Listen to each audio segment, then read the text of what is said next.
All yiggity, and I'm back, man. Listen, we got the pool part. We got the pool party video. We got the friend making unfriendly statements. We got new text messages, new developments.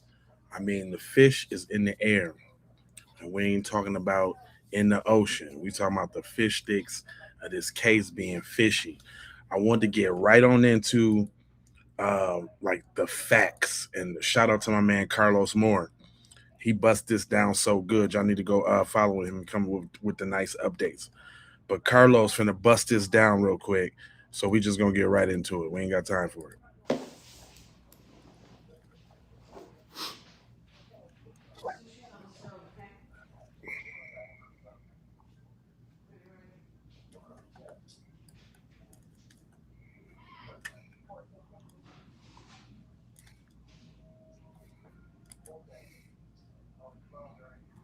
Hello, friends. Come on in. I'm Judge Carlos Moore. I'm a retired municipal judge out of Mississippi. I served for 6.5 years on the bench in not only Clarksdale, Mississippi, but I served for 4 years on the bench in Grenada, Mississippi. So come on in, invite your friends, invite your family, invite your relatives. If you want to hear a real person's experience, with experience as a judge in Mississippi, opinion about whether or not there shouldn't be an immediate arrest or arrest of those suspected of foul play in relation to the death of Nolan Wells off the Gulf Coast of Mississippi. Come on in and hear it from the horse's mouth. Someone who had the authority to sign not only search warrants, but arrest warrants. Right. Someone who presided over initial appearances, arraignments, and preliminary hearings for those accused of murder and other heinous crimes in Mississippi.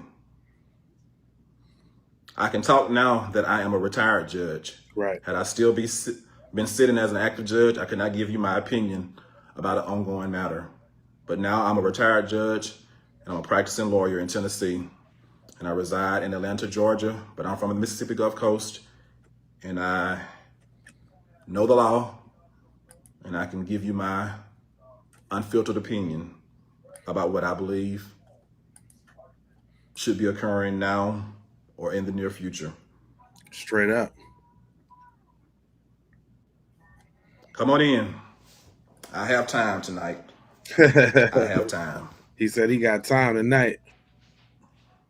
And I'll be happy to give you my opinions, and then I will be happy to answer any questions that you may have. It's time out for playing games. It's time to know the truth from someone well-versed in it that has actual experience. I've worn the robe, the black robe, and I've presided over these trials, right, or preliminary hearings, arraignments, and initial appearances. Come on, let me see if Let's get started. Yeah, okay. So what do we know? We know, after watching the parents' interview and reviewing tons of footage from social media, recounting interviews and statements of alleged witnesses that were on Horn Island, we know that Nolan Wells went to spend the night on July the 3rd with his so-called friends. And he went with those so-called friends to Horn Island on a boat on July the 4th. We know that out of the 4 people on that boat, 1 did not return home. That 1 person was Nolan Wells. The other 3 returned home as normal and said nothing right to any member of law enforcement or to the Coast Guard until at least 11 p.m. at night on July the 4th. If that's even true. We know that at least one of the so-called friends was found with the phone of Nolan Wells. And we know this based on the testimony of the parents, Right. specifically the mother, Right. who tracked the phone Right. and was led to the home of one of the young men That was Wyatt. where she retrieved the phone. We also know that based on the mother's testimony that Snapchat, there were no Snapchats from the day, which was very odd for her son. We also know that text messages were deleted. Yep. We know that when she was tracking the phone, Life 360 said the phone was one place and Snapchat said it was another place. Mm-hmm. We know that the boy that had the phone did not voluntarily turn it over or call first. He had to be found through their own investigation. We know that based on witnesses' account, the so-called friends were seen on July the 5th, that Sunday, having breakfast together like nothing had happened. They were not out there searching for their so-called friend. We know that the so-called friends deleted their social media, deactivated their accounts, and scrubbed it clean if the allegations are correct. We know that the young men, or the young man that had the car at his house, did not willingly turn over the keys. Right. At first, he said that he did not have the keys. He didn't know where they were. Then he, after being pressed by the father, he finally turned over the keys. This is all very suspicious activity. Yep. We know that based on an audio recording and some video that Nolan Wells can be heard saying, "Give me my freaking keys." Excuse me, "Give me my freaking phone." And there's been two different versions. Some said he said, "Give me my freaking phone," or some say he said, "Give me my MF phone."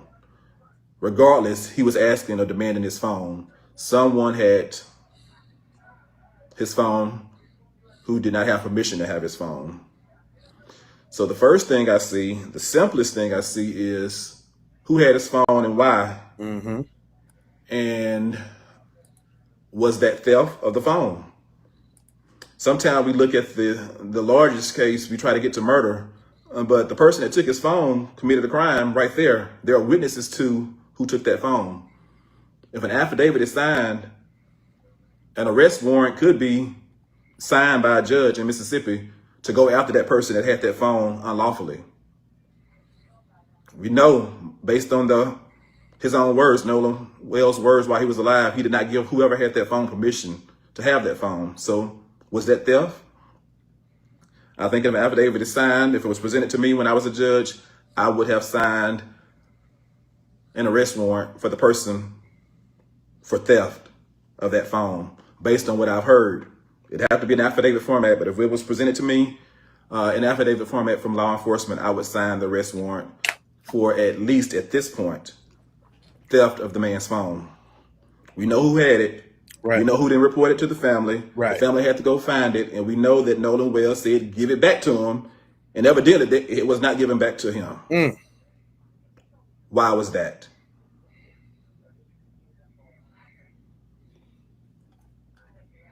All of the other things I've stated, you piece it together.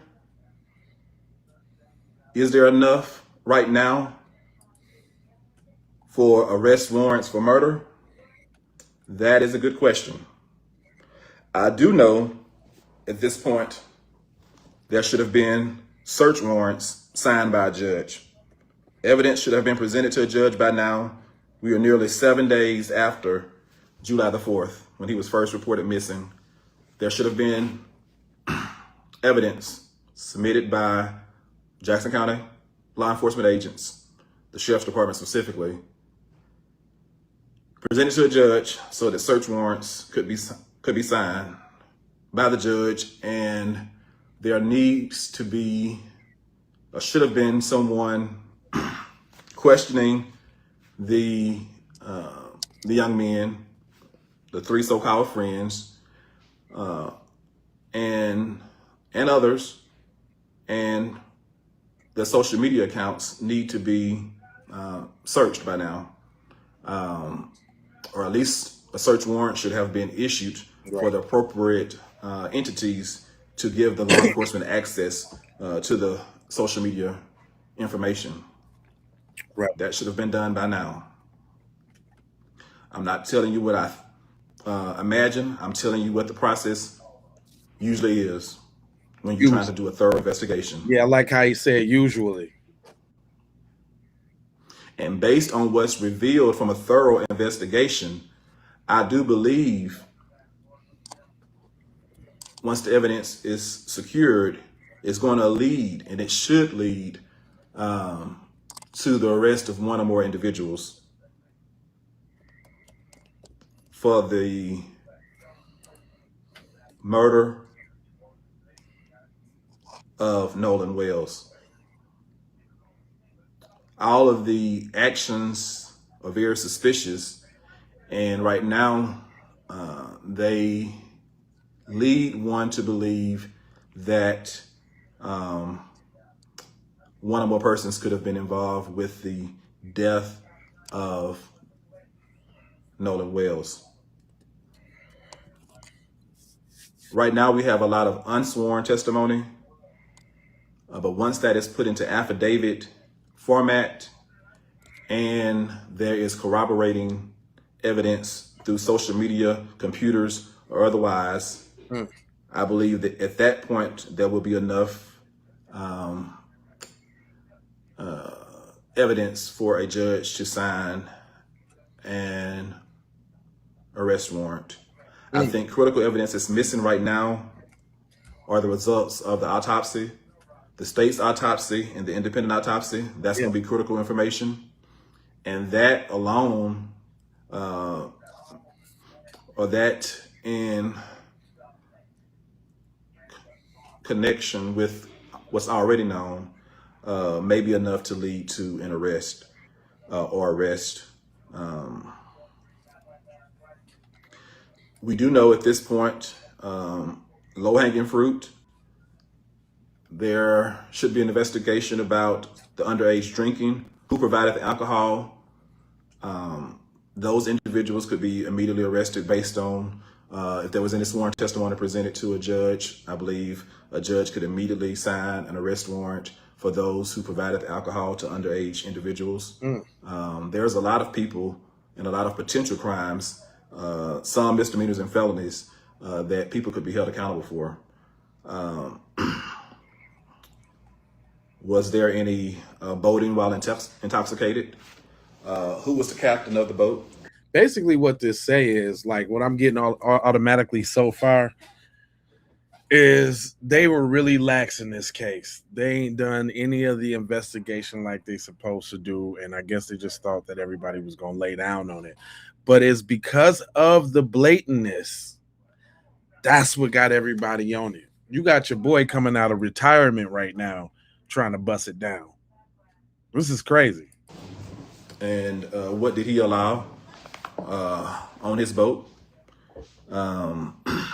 If there were any illegal drugs possessed by anyone, drugs are still illegal in Mississippi. At least they were when I was on the bench. Drug possession, drug use, selling of drugs, dealing drugs, trafficking drugs. We've heard testimony, or allegations at least. I don't think anything's been put in affidavit format yet, about rampant drug use among certain individuals. Ain't no urine analysis, ain't nothing. So there are a lot of things that's been alleged, once put into the correct format, affidavit-wise, it could lead to arrests for several things, including misdemeanors and maybe even felonies. So there's a lot left to do. We are not rushing to judgment. Yep. But I just thought I would come on here and tell you that there definitely should be search warrants issued by now. And there could be arrest warrants for certain crimes issued by now. But for the ultimate crime of murder, it is probably wise to wait to see what the autopsy reveals, or both autopsies reveal, and then parse that together with all the video footage, all the witness statements taken, any affidavits gathered, and then make a decision, get it all to a judge at that point, for a judge to decide whether or not to sign a warrant for the arrest of one or more individuals. That should have already happened. It would be very interesting to see what the autopsy shows. There's also the potential for kidnapping. It needs to be looked at whether or not they can get to murder. Was there kidnapping? Was this young man taken somewhere against his will at any point? Was there abuse of a corpse even after he died? So there's a lot of things that need to be looked at from various law enforcement perspectives. Law enforcement has to do their job and get the information to a judge in the right format before a judge can act. Had I still been on the bench, if I wanted to act, I could not act unilaterally. I would have to wait till law enforcement brought me the evidence in the right format before I could sign an arrest warrant, before I could sign a search warrant. Right. And so that's how the process works. That's how the process works. And so basically what he's saying, that's how the process works any other time when it's not a white person that kills a black person. But go on. I'm happy to be a retired judge. I'm always going to shoot it to you straight. Right.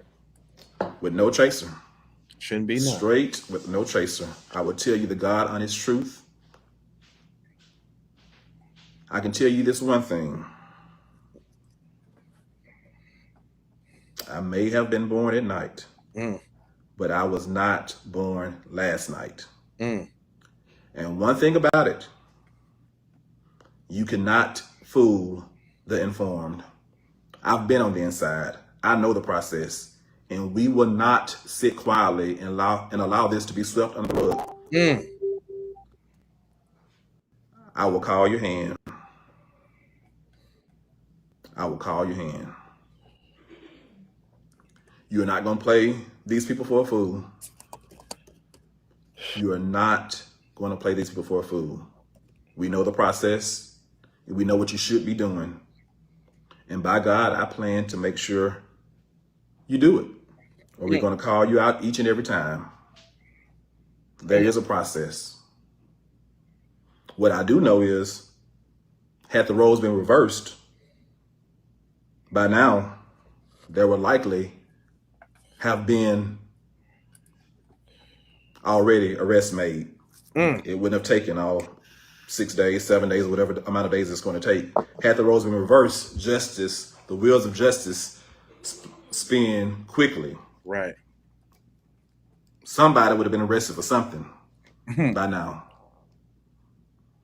But since the roles are what they are, we are expected to be patient, and they're going to cross every T and they're going to dot every I in the investigation before they make a move because of the people that are potentially involved. And that's the way the criminal justice system works, unfortunately. If you have access to power or money, in some instances, if you're the right color or the right hue, right, you will get the benefit of the doubt. And regardless of all of that, based on what I've heard, not in affidavits I've seen. If the affidavits come to support what I've heard, I do believe, especially with the autopsy, once that is in, and then if we look at the body to see if there were any bruises or anything else, that's gonna be it crazy. should lead to the arrest of one or more individuals for murder, for accessory to murder, for conspiracy to commit murder, aggravated assault, kidnapping, and a list of other possible things. But right now, I could say that based on that video evidence of him demanding his phone back, someone could immediately be arrested for theft, wrongful conversion of his property. Yeah. So They messed up with that phone. That's what he's saying. That phone is cracking it wide open. But I want to touch on something he said though. He said, turning every dotting every T and or crossing every T and dotting every I, but not if y'all wasn't talking to his so-called very best friend. Amanda said that Nolan and himself were best friends.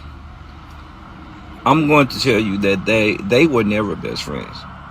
Javon looks more of an admirer to Nolan. If you look at his mannerisms, the way he speaks of Nolan, the way he answers the questions, the way he evades the police and all these other incidents, Right. to me, seems like he's a jealous friend. He was more an associate for Nolan because he was the other black guy in the group. One of the other few black guys around the group.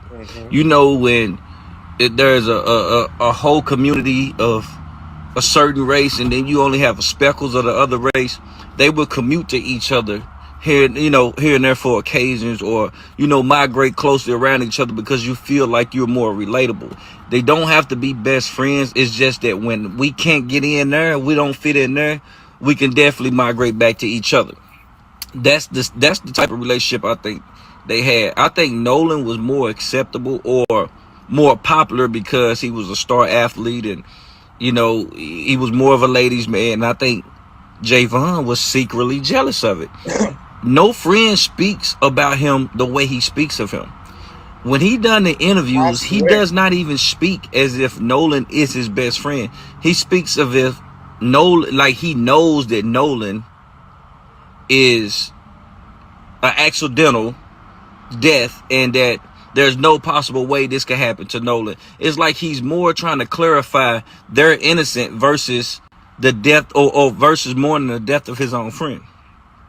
I don't hear no kind of sympathy or empathy when he speaks about Nolan. I think that he wanted to be Nolan and he's more than capable of covering it up. Also, I want to know something else, but I'm going to save it for another video. But I'm just telling you, this young kid right here, Javon, was never Nolan's true best friend. He might be telling people that, and it's easy for people to say that because you see them in some photos, you see them around each other. But again, like I say, certain individuals migrate back to individuals when something don't feel right by the masses. And that's exactly the case. We all know has been. I don't fool with those people. I don't really fool with you. But before I let them wrong me, I will come back to an area of people that's more acceptable to me, people that's more like me. That's the type of situation I think it was with Nolan and Javon, if that makes sense. That does not mean that they weren't friends. I just don't think they was best friends because best friends don't speak or not help with the situation. You've never seen best friends. You haven't seen Javon shed a tear. You haven't seen him show any remorse. It's like he's been coached to do everything. And usually in small towns like that, people know everybody. Watch him. Watch him. Oh, just like they was coaching them people on the witness testimony for Austin too.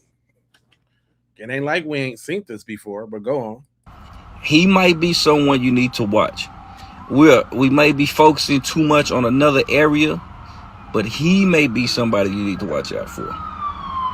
That's my opinion on it. I thought that was interesting. Maybe I wouldn't go that far but I thought it was real suspectulous that the way he was talking about his friend in that interview, man, that was sus as hell. But this, I was also thinking too. You can tell this is happening. My man put this right out on the head. Check this out. Ain't these three white boys in the Nolan Wells case tampering with shit? They tampering all kind of evidence, and they still sitting comfortably in their homes. One of their moms is a judge, and she did some bullshit that's outside of the law, right? You know, she's trying to work the situation, and it ain't even got in court yet. She's saying whatever she's saying. She doing what she doing. She calling all her favors from all her friends. And y'all want us to trust in this whack ass, crooked ass system. Right up. But you know what? The system was never designed to punish white people, especially not white men. That ain't who it's for. It ain't these three white boys. That was deep. But I really wanted y'all to touch on what he was saying when he was talking about she pulling out all the stops, like she just pulled out a little stop for the Coast Guard. You know what I mean? What up, Mike? How you feeling, family? She pulling out all the stops right now. All the stops right now to get all the little favors done, and they sloppy. That's the point. They're super duper sloppy, and they're not getting where they think they want to get with this whole thing.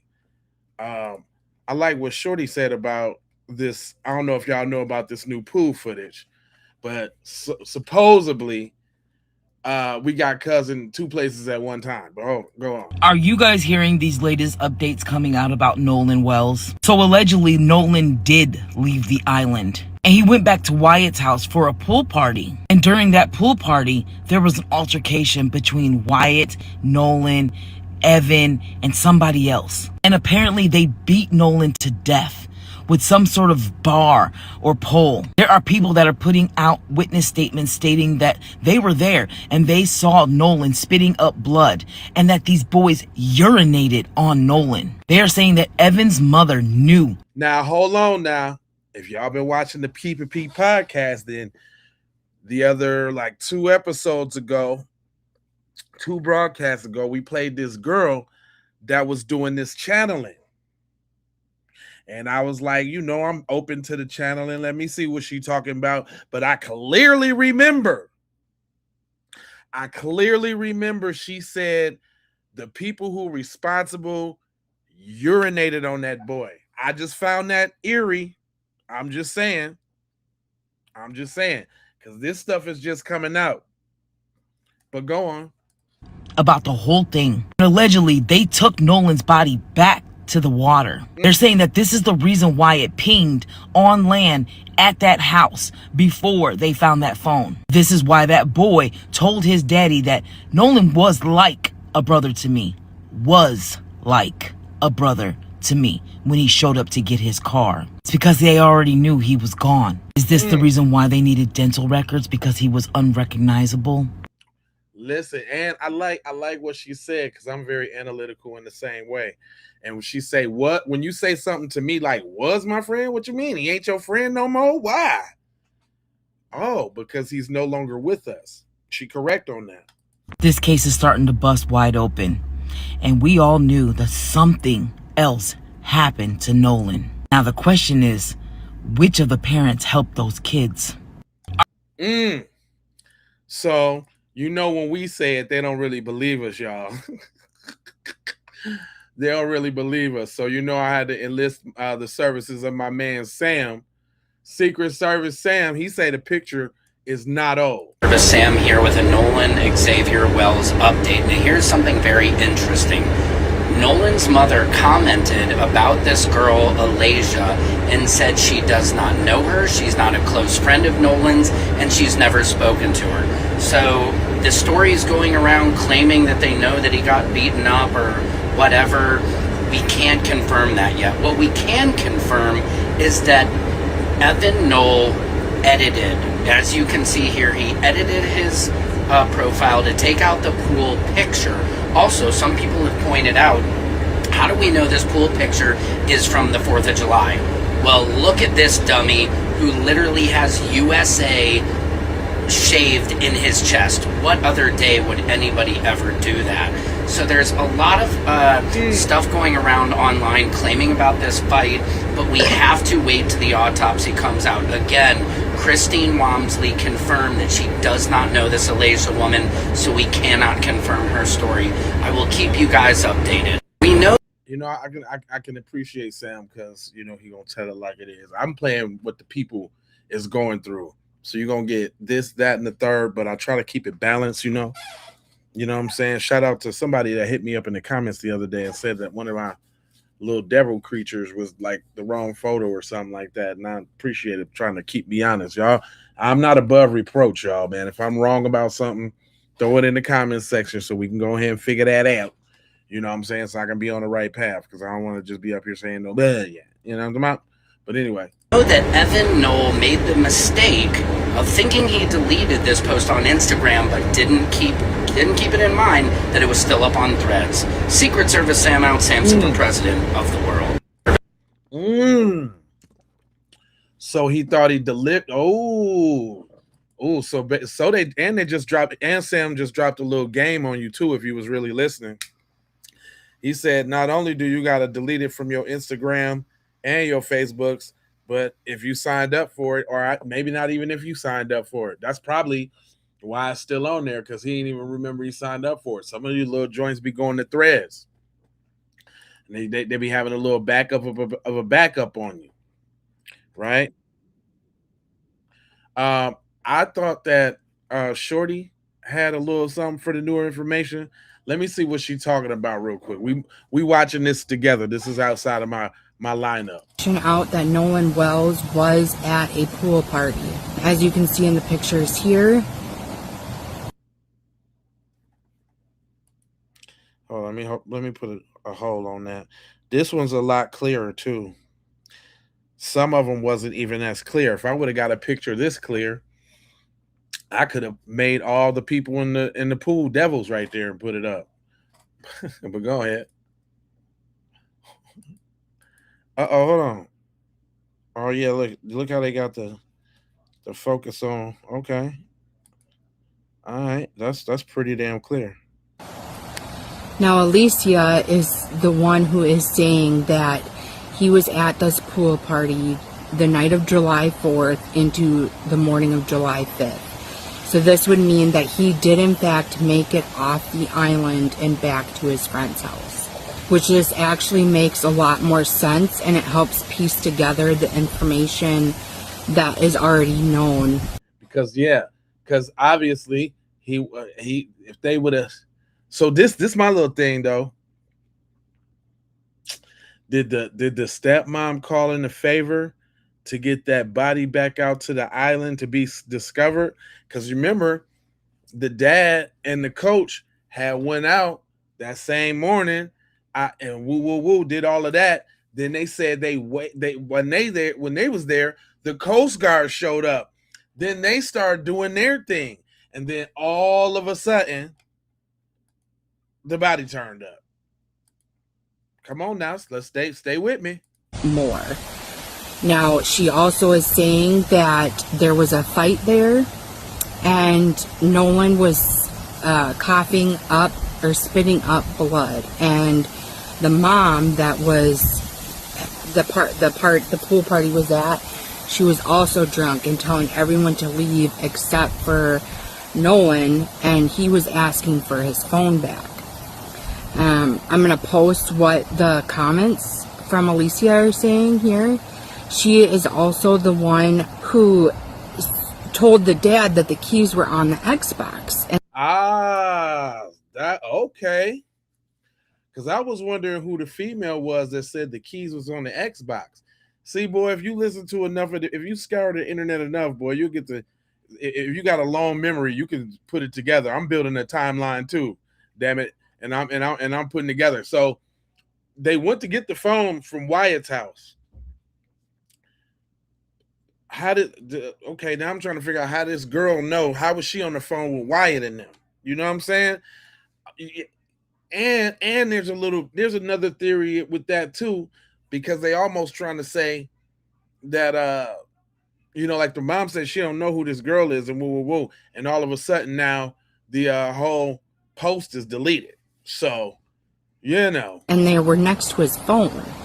And I'm kind of wondering what the timeline was of when the mom sent her friend to get the phone and when the dad asked for the keys. Because if the mom got the phone first and then the dad went and got the keys. I don't think, no, it wasn't at the judge house. They was cleaning the boat they took the boat to the judge's house to clean it. That's what I gathered from that.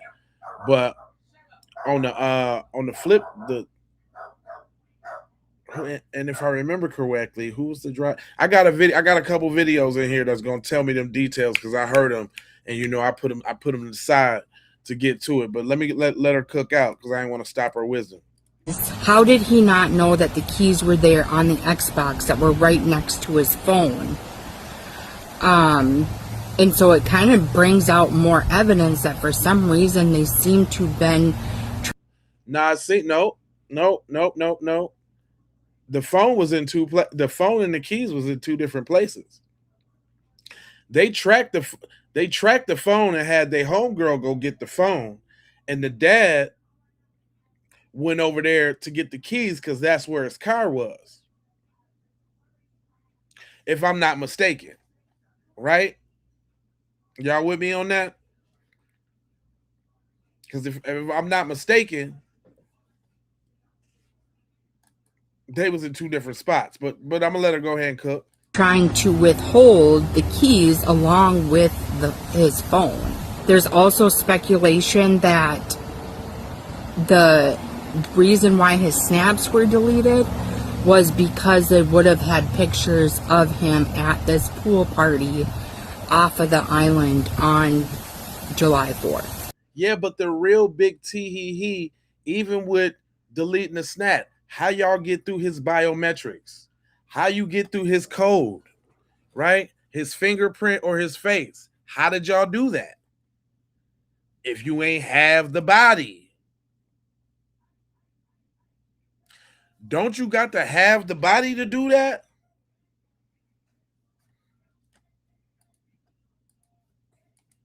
Now, and Ben Crump is also even saying that this isn't, we don't know 100% for sure yet if this was the night of July 4th, but they need to take in all the information and piece it together. And to me, this makes a lot more sense. This makes sense as to why there is time discrepancies. This makes sense as to why they had his phone.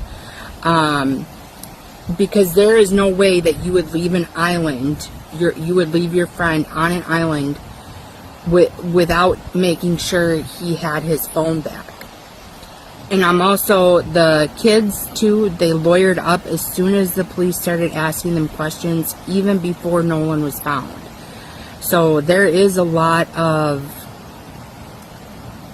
weirdness and speculation, and I do hope that this helps the family figure out what happened to Nolan.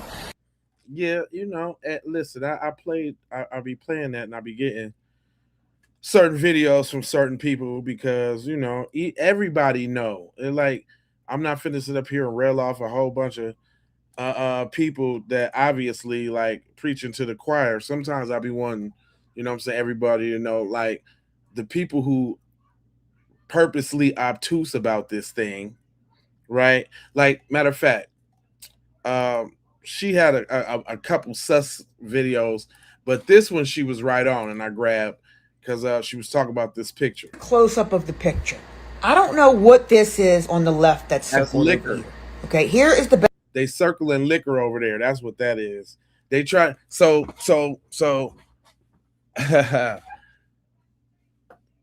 They was trying to erase all these pictures, but this would clearly show that they was at the crib, all drinking, and there was bottles over there, which represents, the kids or whoever's basketball goal on the right that the girl said that she saw Nolan spitting up blood at. Now, a plausible explanation is that this was a different party on a whole different night. Nope. But if that's true, why did they delete the photo off social media when it would have proven the date and exonerated them? So you can't tell me this was from a different night. I don't believe that. Is it a fake AI picture that some crazy girl made up to get Evan Noel in trouble? Yep, could be. That's possible too. I do not know. But I know Evan Noel needs to open his fucking mouth. Well, that's pretty. That I don't even, the AI theory don't even play out because, like, it's actual somebody's back at somebody's house. Like, I've tried to manipulate AI videos and pictures, and it's pretty hard to get something distinct. So they would literally have to take a picture of their house and say put some people in the pool and make one black dude look at that. That would be very, very tough to do. I that's tough.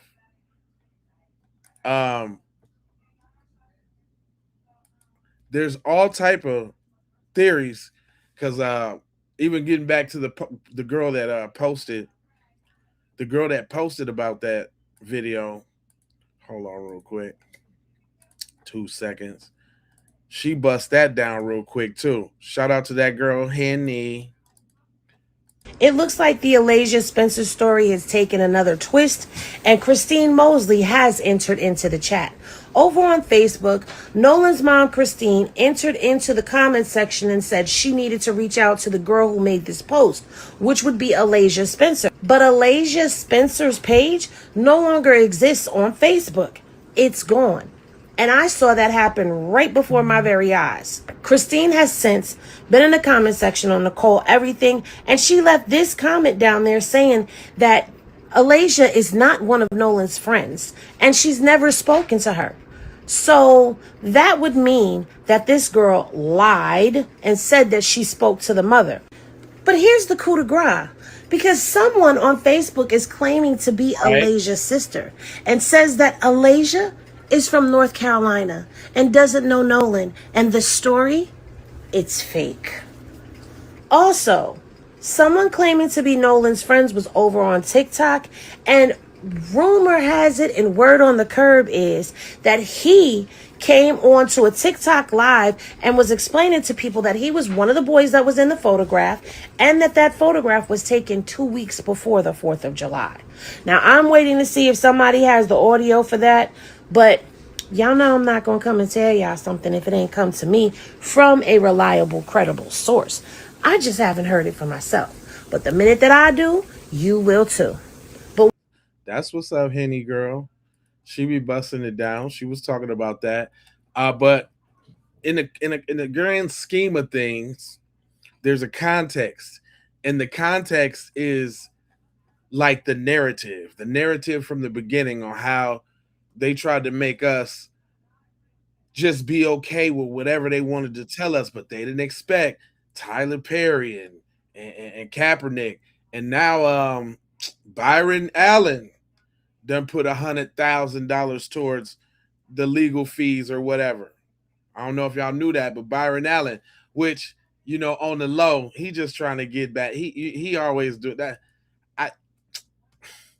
It's a noble thing that he did, but you got to look at it with a side eye with Byron Allen. I'm just saying, you just got to look at it with a side eye with that guy. But the narrative though. In other words, Black people are continuously killed by white people in America, and then once they're dead, those white people set up a narrative, and the Black person is dead. They are not able to defend themselves, right? And therefore, the narrative continues. Mm-hmm. So it is being said by one of the friends, extended friends, that these boys liked to use certain substances. Right. And so what she is inferring is, of course, read between the lines, that Nolan was doing drugs. Nolan that Monday had a tryout to be with a D1 program. Now, my son got a scholarship to a college, to attend to a college, and he received a D1 scholarship. And I am here to tell you that now my son, in his case, he also received a full academic scholarship, but he loves football, and football is his obsession. And nobody who had an opportunity for a D1 scholarship is going to take any illegal drugs.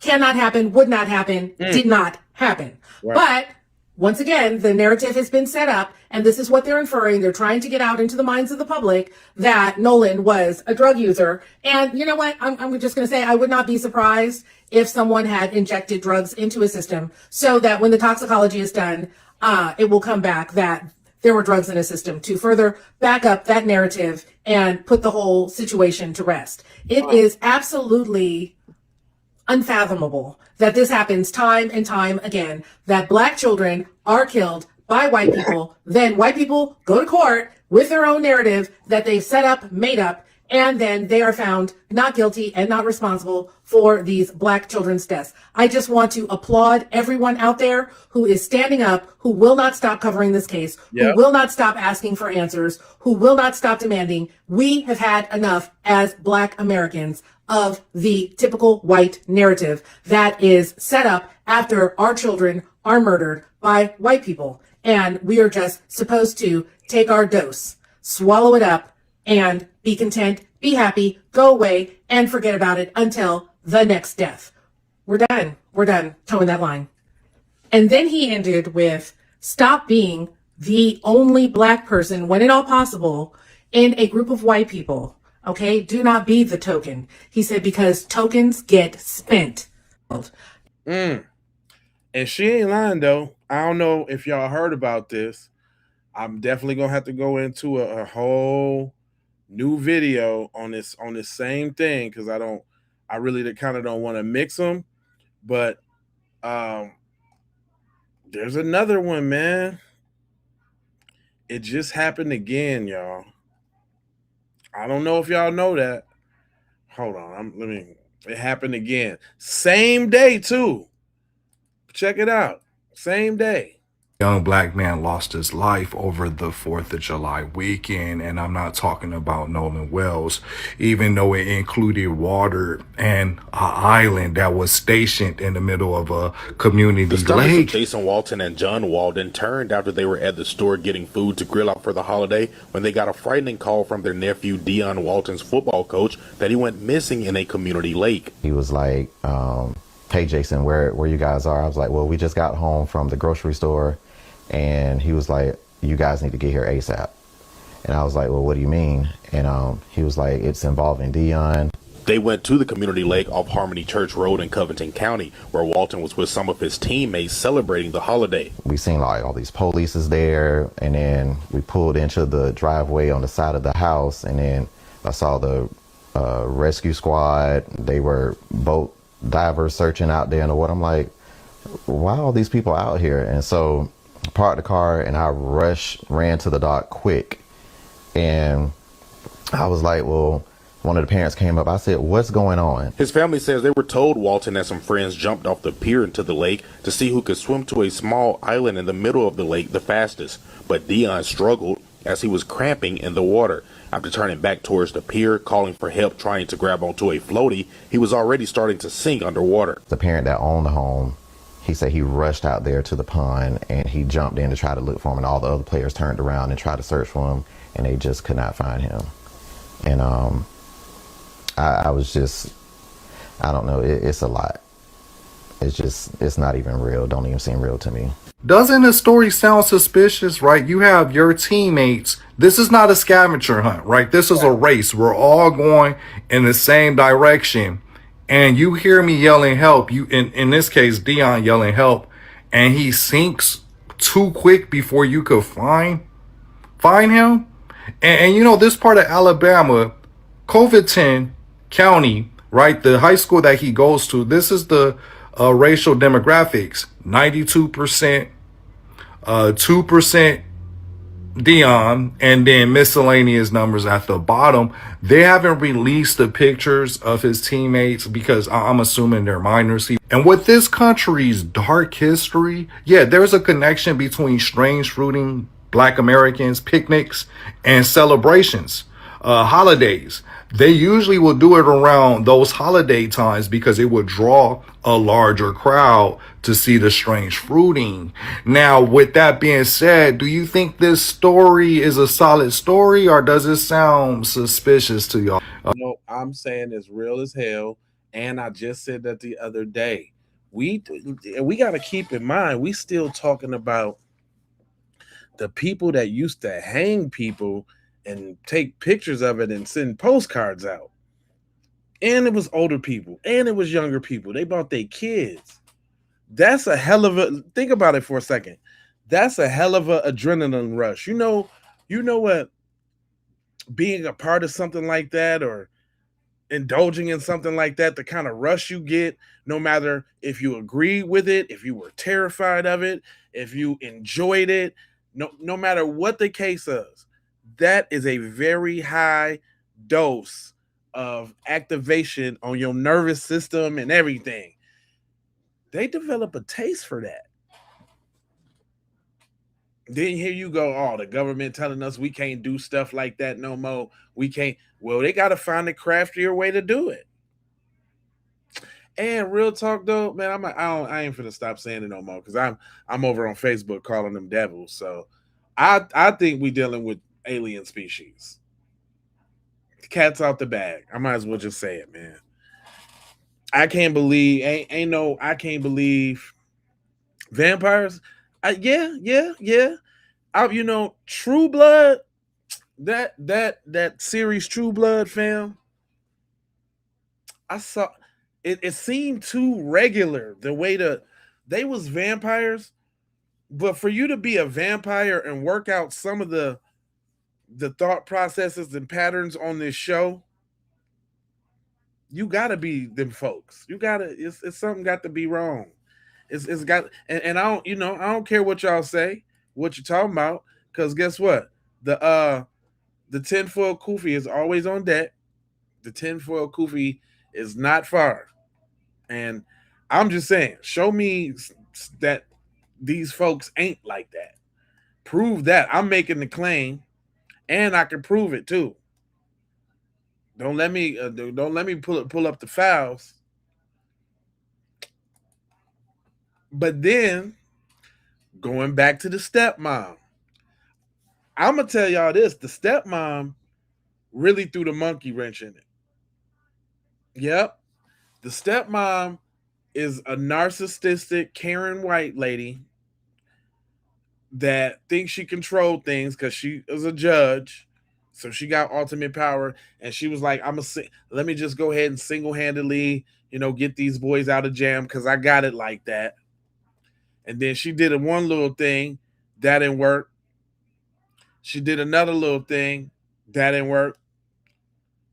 Calling in for the Coast Guard, calling in for the medical examiner, hollering at the sheriff. You know how they get down. I think it was the stepmom. Yeah, because she the one that told them to close all the accounts. Yes, she been quarterbacking this whole thing. And probably because was the pool party at her house? I think that's what they're trying to say. I think they're trying to say that the pool party was at Warren's house. Sent a statement. Warren Hudson's mother has now sent a statement to Boogie Lowdown on Facebook, and there's a video breaking it down that attorney Ben Crump has reposted. Here is a lot of evidence for you to remember, because they're going to change their story again probably in a couple of days. So Boogie Lowdown is on Facebook, and when they started talking about the Nolan Wells case, Katie Hudson, Warren's mother, reached out to them. And these screenshots were since deleted, but Boogie Lowdown keeps reposting them. So the mother starts, she talks about how they love Nolan and blah, blah, blah. And that Warren was pleading with Nolan to get on the boat. Please get on the boat. There's so many gaps and discrepancies within this statement. Because then she goes on to say that Warren was the first one to notice Nolan was missing. When he was pleading with them to go on the boat. Wyatt was the one who had the boat. Mm-hmm. Apparently, she went out there. She was there briefly for 10 minutes and took a picture with their son. Wyatt's boat broke down and it was towed in. How was it towed in? Did they call the Coast Guard then? And did they notice anything at that point? Then she goes on to say that Warren was the first one to notice that Nolan was missing. If he was pleading with him to get on the boat, he would have known that he didn't get on the boat, or did he get on the boat? And something happened with the boat. They called the Coast Guard. Did he try to swim back and they let him? What happened? There's so many gaps. She then says that they were the first ones to call the police. No, Nolan's mother was the first one to contact the police. Nolan's mother did say that the friends had contacted the Coast Guard. So did they contact the Coast Guard when the boat was breaking down? Is that when? Or was the Coast Guard contacted twice? Those are public records, and the family has attained Attorney Crump. There's so many questions. All over the place. I thought that was super duper. And though, on some pettiness though, y'all know I'm super petty. Didn't I say that Nolan Wells' mom was like Asian looking? Well, y'all should see his grandma. His grandma is full Asian, fam. But Shorty got a question. And I damn near got the same question too. Like, they pulling the race card. They pulling the race card again. They pulling the race card, and y'all not gonna like it. Nolan Wells is a half breed, half Asian and half black. And I'm not gonna lie to you. The black people that speaking, they right. Where the Asian people at? Nobody's speaking about Nolan Wells, but they spoke about the boycott. Oh, they came out about the boycott because that was their money. So you gotta understand, if Nolan probably was 100% Asian, they would have spoke out. Get what I'm saying? Y'all don't want to hear the truth, but the truth we can't deny. When it comes down to black people, we always the first ones in front to fight, willing to fight. And now this is pretty interesting, because guess what?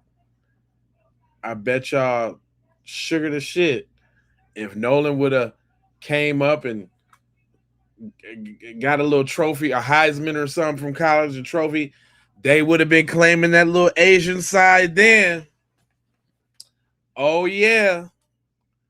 Oh yeah. Oh hell yeah. They would have, Nolan would have been Asian then. It would have been my Asian brother. The persuasion power face. I swear to God. So at first I was like, well, you know, what we calling on Asians for? But then I thought about it like, man, just like they be trying to claim the little tennis player female that's half black and Asian. They be trying to claim her like she just all Asian. Crazy thing about it is we have all these different nationalities, different situations, different scenarios. We want black people to fight for them, but they don't fight for black people. So what these people is saying is the truth, and it make me wonder about this situation with Nolan Wells now. And I'm not going to retract none of my statements, because I would feel the same way if Nolan was 100% black. But it makes me realize is that we got to start fighting as black people for other people other than our people. Say what the fuck y'all want to say. That's the God honest truth. Because Asian people were so quick to speak up about that boycott, but nobody spoke up about this little boy losing his life. Right. It don't matter if he was 100% black, 100% Asian. Yep. If that's your people, you should speak up for what's right. And you shouldn't let what's wrong go without being spoken on. And that's the God honest truth. Now, a lot of people going to say, well, okay, you kind of being biased, but unfortunately, that's the truth. It ain't about being biased, and the truth sometimes. You said it should be a Asian hate crime? I mean, nope, because the little nigger part fuck it up. That's why. You ain't getting none of this little Asian privilege with that little nigloid in there. That's another reason why they, of course we know why they ain't speaking up. Because he got a blue black daddy. His daddy ain't light skinned. He got a blue black Mississippi daddy. That's why they ain't speaking up. They don't want no parts of that. People don't want to hear and people don't want to see. But here's the thing I'm going to say this, and I'm going to leave it where it's at. Black people will fight, but yet we divided when it comes down to each other. And I ain't saying no lie. He said white people will fight, but we divided when it comes. Well, that don't even make sense together. That don't make sense, baby girl, because if we fight and we unified, for the most part, especially when we're fighting about some of the same ideas. Now, we are not a monolith. You know, everybody is different, so everybody's going to, you know, think and move a little bit differently. But as long as we stay down for the main calls, the main, then I think it is. But you know how they you know what I noticed? So let me tell y'all what's going on right now. If y'all think the chat and the channel is funny, I decided to just go live on the horizontal only, because it seems like, yeah, it'd be like a ton of people on the vertical, but it'd be a lot of riffraff. You know what I'm saying? I don't know if y'all have fun, you know, snapping back and clapping back at them, but I'm testing something, and y'all see how YouTube be doing me. Y'all think, listen, fam, I could have easily went live right now with this one and this one. I could have did that, but I wanted to see, like, what are they really doing? And I'm telling you, as a black creator, we got to come up with all type of tricks and trades to get out there, right? So I was just seeing what this do. So I appreciate each and every one of y'all that's on the broadcast right now, holding it down, riding with me, because it's not about the numbers. It's about the message that we want to get out there. So again, I appreciate y'all, whether it's 2,500 people in the chat or 29. I'm still gonna rock it the same way, just so y'all know. All right. But I thought it was interesting that these conversations about white people was getting out in the mainstream. This is the joke. I don't know how they gonna act about this, because the Joe Budden podcast be kind of funny. So let me do this real quick. Let me throw this up over the thing. You dig? Hold on. I'm gonna grab the thumb nizzy while they talking. I'm gonna throw this up real quick, because sometimes if you show a video, the audio might be cool, but the video might do it. Even though I got the good old handy dandy fair use. Everything we do is fair use. Blah blah blah blah blah. You know, you never can be too sure, right? But let me go ahead and play what they talking about on the Joe Budden joint. White men are dangerous. White people are dangerous. When you are the only black friend out of the friend group. I love the fact that this conversation is being had out loud all over social media. Everybody has their opinion.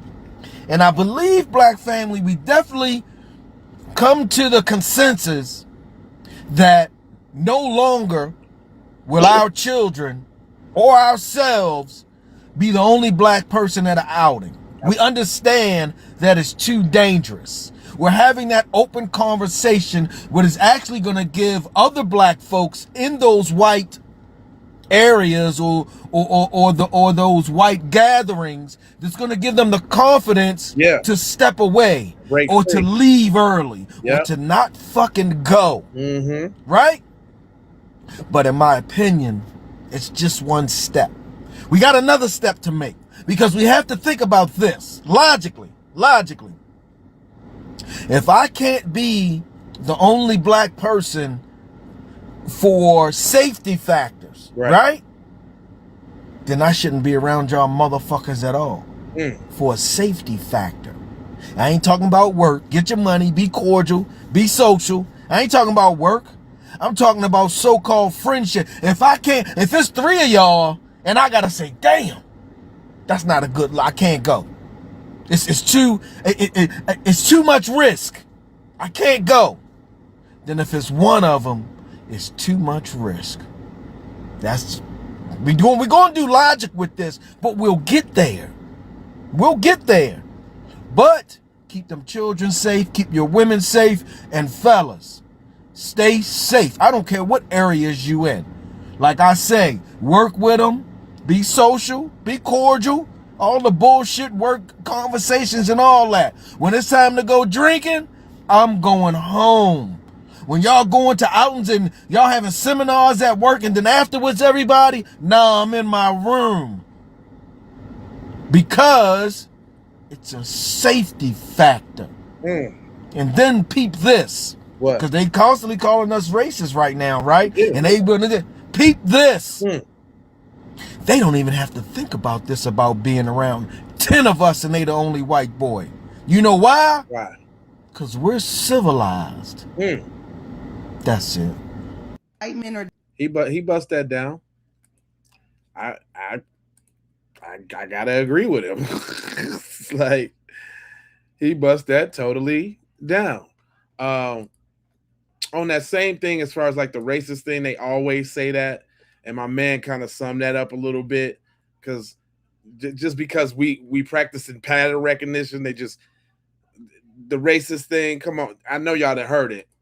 I see a lot of white people and black people are upset about how the black community is talking about the Nolan Wells case. They're saying we're jumping to conclusions, making accusations, pointing fingers.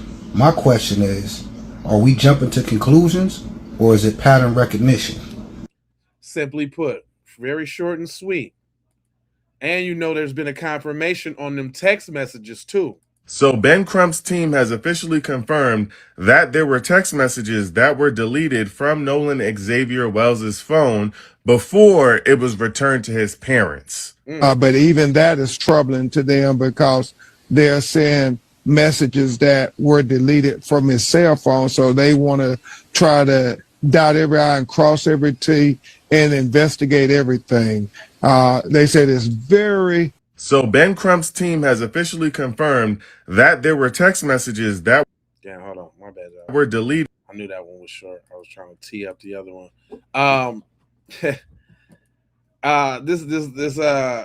This white dude had kind of went through the text messages too.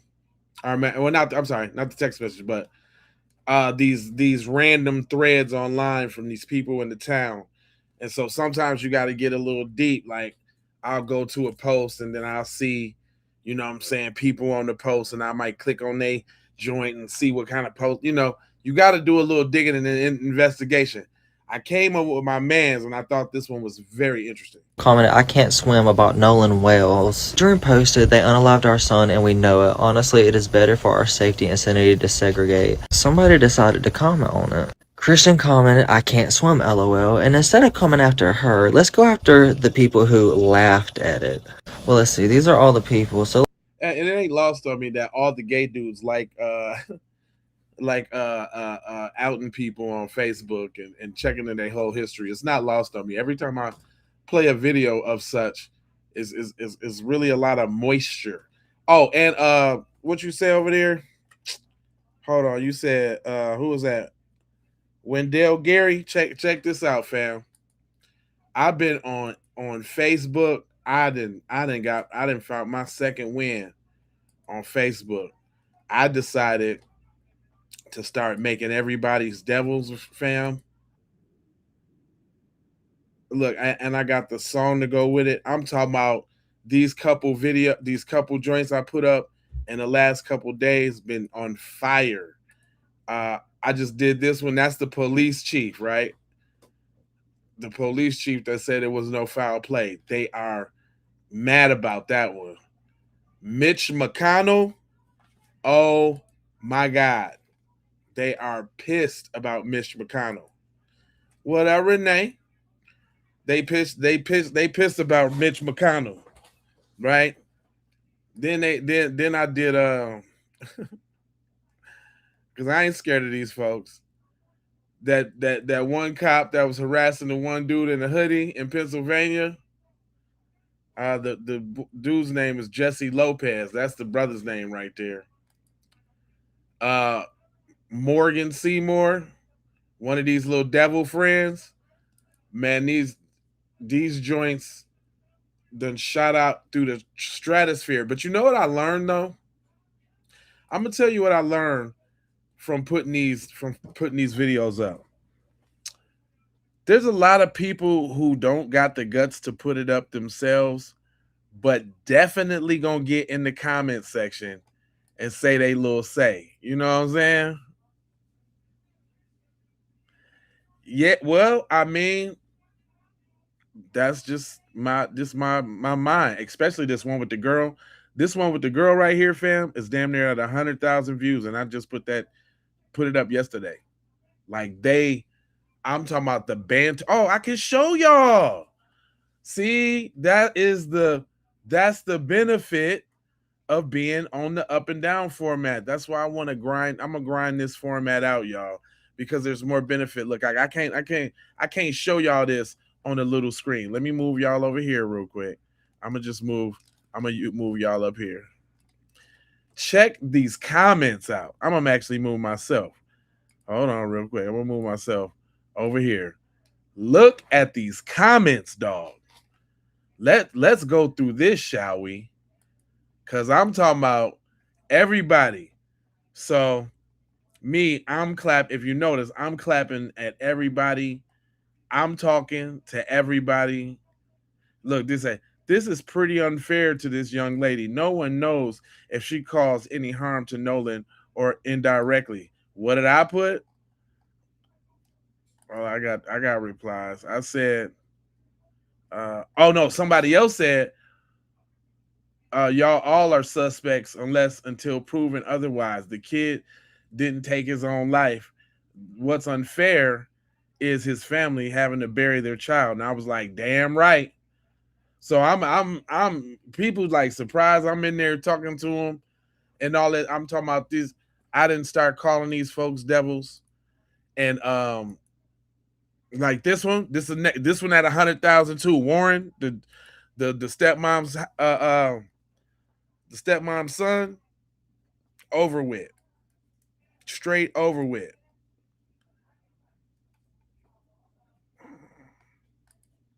Hold on real quick. Uh-oh, he's barking. What is he barking about? Oh yeah, so I'm over here calling these folks. Oh look, this the Mississippi the chief medical examiner. This one's on the rise too. Y'all can tell by how many likes and how many hearts. They ain't really, I guess he wasn't really that important, the public commissioner, because that one didn't really take off. And they did not want to push this new news about Trump. They did not want to do that. But this, for some reason, this devil got him tight. This probably about 125 or something like that. This one's been going off. They like this. So y'all, if y'all want to get them tight, all you got to do is go to Facebook, to Twitter, whatever, or TikTok or whatever. Use that devil song. If you use that devil song, oh my God, they're the biggest crybabies in life. You know what? I didn't even really want to hear the moist dude too much anymore, because it was like I didn't know where he was really going with that, and it seemed like he was going off topic. But my man say he don't believe he don't believe the pool party narrative at all. And you know, I'll be trying to get both sides of the story, because in, you know, somewhere in between there lies the truth. But my man, he say it ain't adding up based off what's said. At first I was willing to entertain that was a possibility. Then I had to think about it. Hell no. Hell to the no, I don't believe that pool party. But let me explain to everybody why I personally don't believe the pool party. I'm not telling everybody else ignore the pool party and everything, but my mind is going to ignore the pool party. You know why? Because that pool party, if that is true, that is so much detail in there. They could easily just go over there to that girl, especially she say she called Nolan Wells' mom, told her that already. She already knows and everything. They'll get on top of that and everything, and they'll automatically get on all of that, and then we'll see Ben Crump, and we'll see Nolan Wells' mom and dad get out, and they'll start speaking about stuff like that if that is accurate.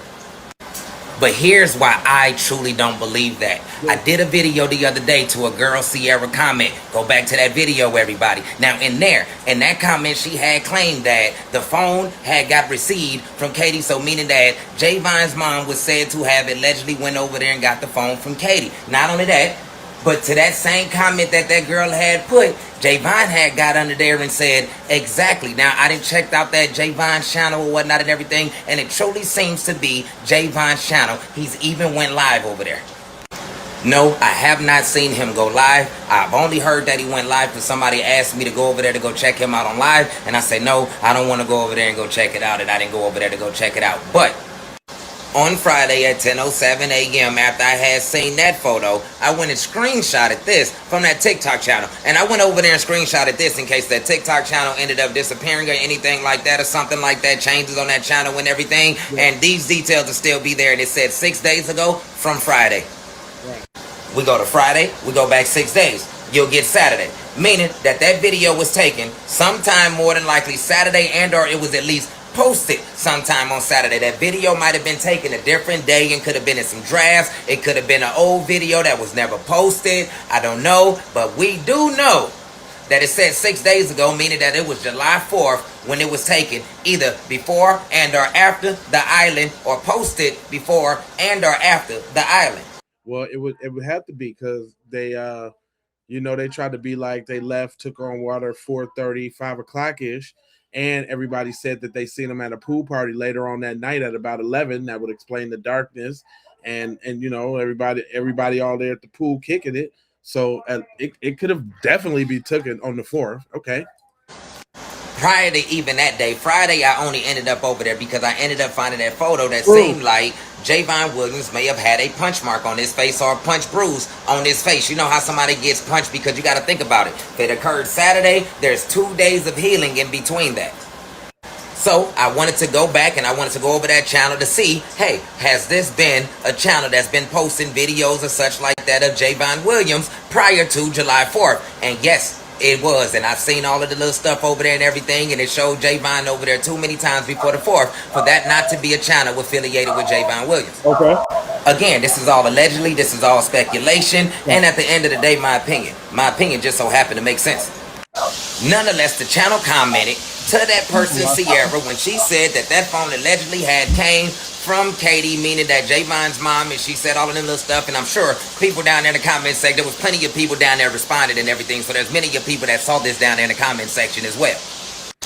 She alleged that the phone had got picked up from Katie, and that channel that said Javon, it seemed like it's Javon channel on TikTok, came over there and said exactly. Now, my thing would be this. That girl in that post of the pool party, she didn't mention anything about a Katie. She only mentioned specific people inside of there. She didn't even mention all of the names that she probably could even remember if that is somebody real on that page, because it's been said that that page looked like it just popped up and it is a fake page. I don't know. I haven't checked it out because I don't truly believe it. And like I said, everybody else keep investigating that. We'll have a many of people investigating that and looking at that. And, we don't need my mind to do it. Now, I totally feel him on that because y'all are taking a lot of information, you know what I'm saying, and I'm very choosy about what I try to put out there. Thank you, brother. I appreciate you, sir.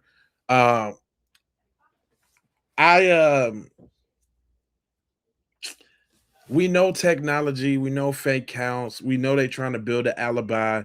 There's another one that I'm gonna play that definitely outlines that, because I think that with all the time that they've been afforded the time to be able to be trained and coached the best ways possible.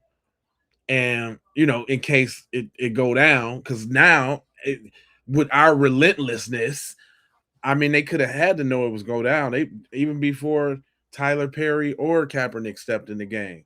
I mean, even when Ben Crump got on the scene, they should have been shaking in their boots like they know it's about to go down.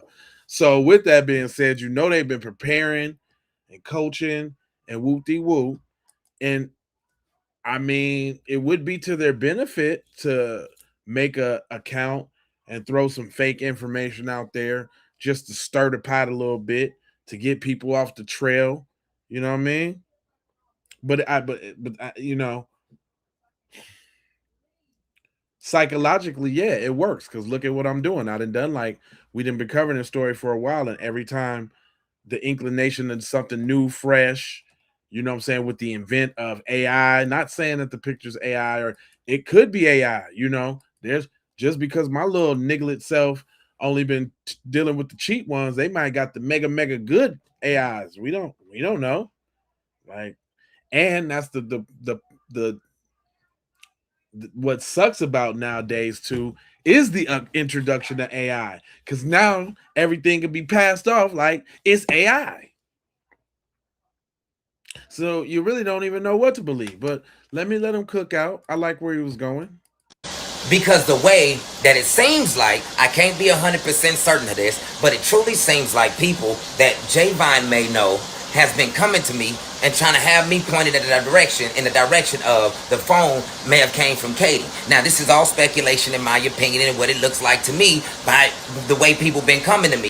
I mean, it would make sense though, if we're thinking in terms of the bait to the trap, because I mean, from the way the pictures look and all of that, yeah, they was homeboys and all, but it don't really sound like they was all homeboys and all. But if you was trying to get some buns and you knew Katie was there, you dig what I'm saying? But they was trying to say the person that was on the phone was the one that that shot the text out online. See, you know, it's purposefully confusing. That's what that's what the mission is right now.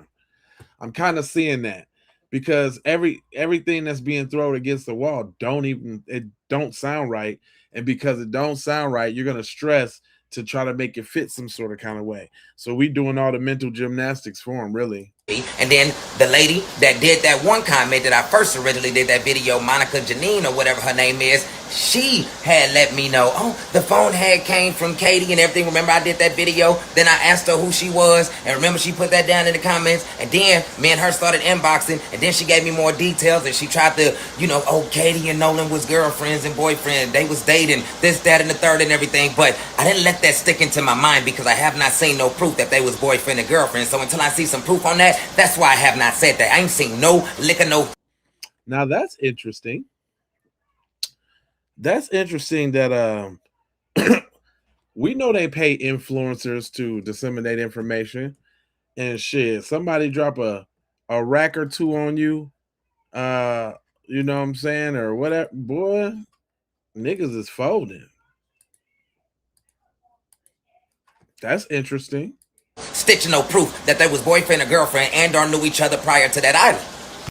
But it's super strange to me that, you know, I would get people trying to constantly point me in the direction of Katie and or trying to throw things at the boys and such like that. And it's like, well, you know, usually a guilty party you tend to be pointing fingers everywhere else and such like that and everything. So my mind got to going like, look, I need to dig deeper into the details and I need to come up with other scenarios of what could have happened if something else possibly happened. Is there something else strongly that you can come up with that might have happened? And then I came up with something that might have happened, and that's why I did that video last night about Javon Williams. But that's just my opinion. My opinion just so happens to make sense. Listen, he ain't the only one that had this opinion about Javon Williams, though.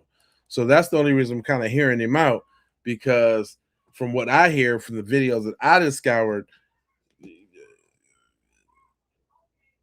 the best friend, I'm not getting best friend from Cuz at all.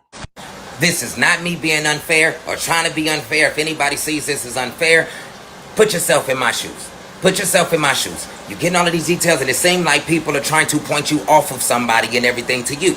And it makes you feel like they're trying to point you off of somebody and to put it on somebody else. Is your mind not going to think about that and say, hey, look, you got to think about this.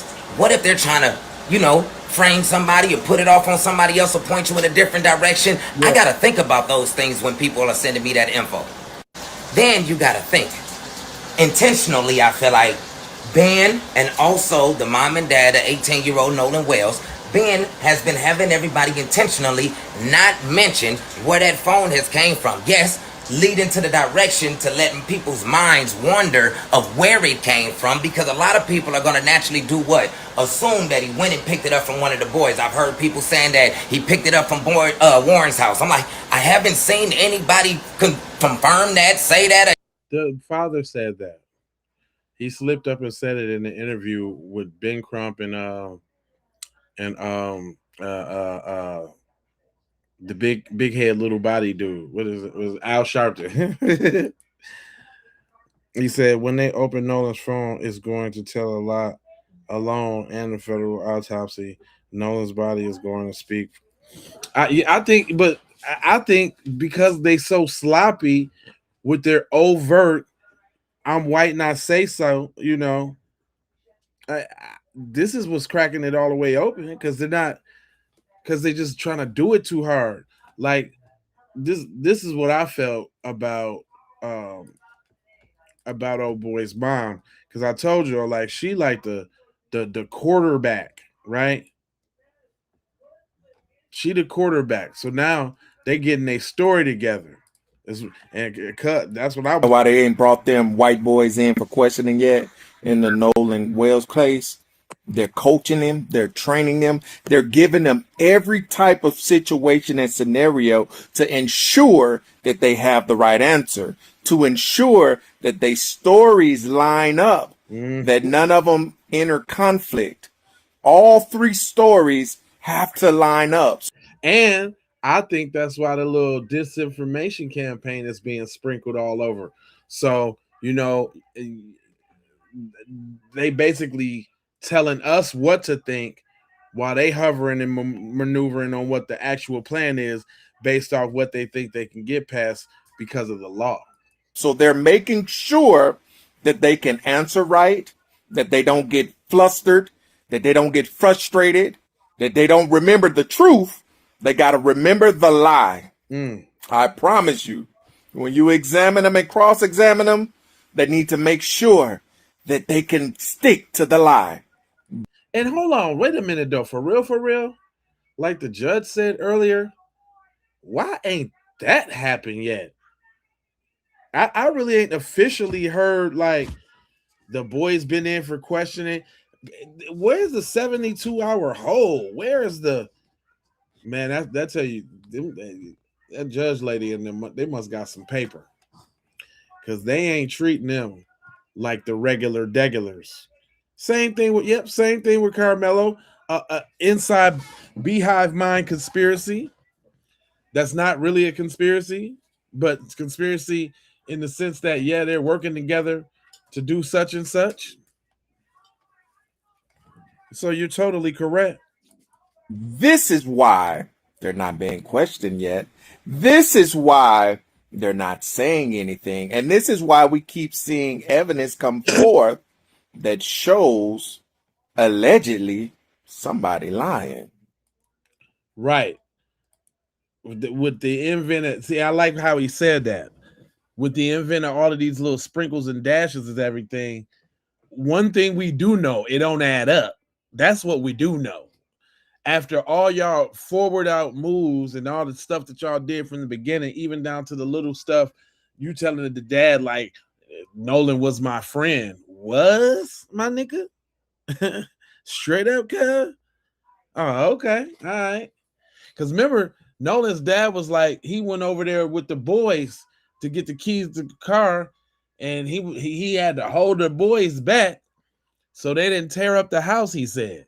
And he had to play the game and be diplomatic just to get the keys for old girl, whoever she is, whether it's Katie, which makes sense. That would make sense because we got to think about what Nolan was. Man, them look like dweebs, y'all. Them look like dweebs. He wasn't. He would. I don't see him hanging with them like that. Even on that interview that we heard him talking on, he was with it was with two other black boys and a white dude. Matter of fact, it was the white dude that was on his left side in the picture out of the three. Because the only reason I say that because it looked like they got the same hairstyle, which is Al Cartiera, whatever his name is. Hold on, I got the devil reference right here. I can just go look at what cuz name is. That was Eric Al Cartiera. This devil right here. That was that was the dude that was on the interview with him when he was talking. But they said they went to Wyatt's house, which is him. So they went to his house to go get the keys. And he looked like he gave his dad some static. He looked like he wasn't really kicking it with Austin. He looked suspected alt-rightish. Come on, fam. Yeah. Oh, yeah. She's definitely the ringleader. The ringleader is this devil right here. Where's she at? Huh. That's don't she look like one of them real narcissistic, possessive, I gotta have everything my way Karens? You know what I'm saying? Like the typical, you know what I'm saying? Like she wears the robe even when she ain't got the robe on.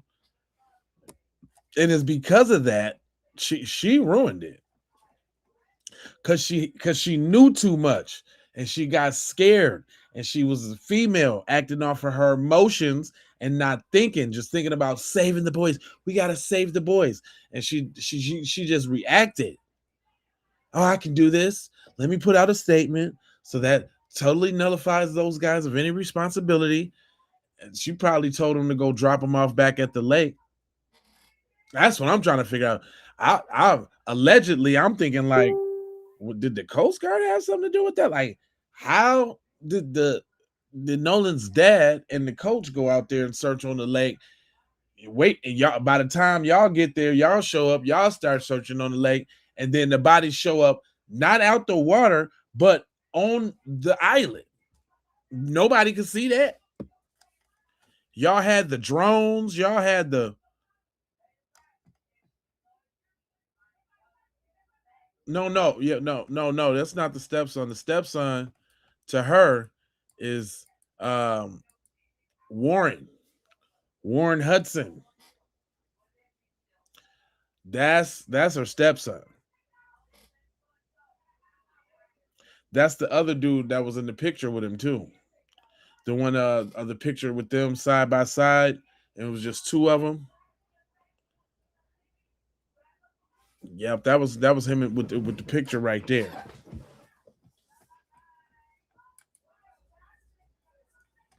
Yep, she did. She overreacted. She threw it, really. She went too hard in the paint. She went way too hard in the paint. Gave him too much knowledge off front. Had him cleaning the boat.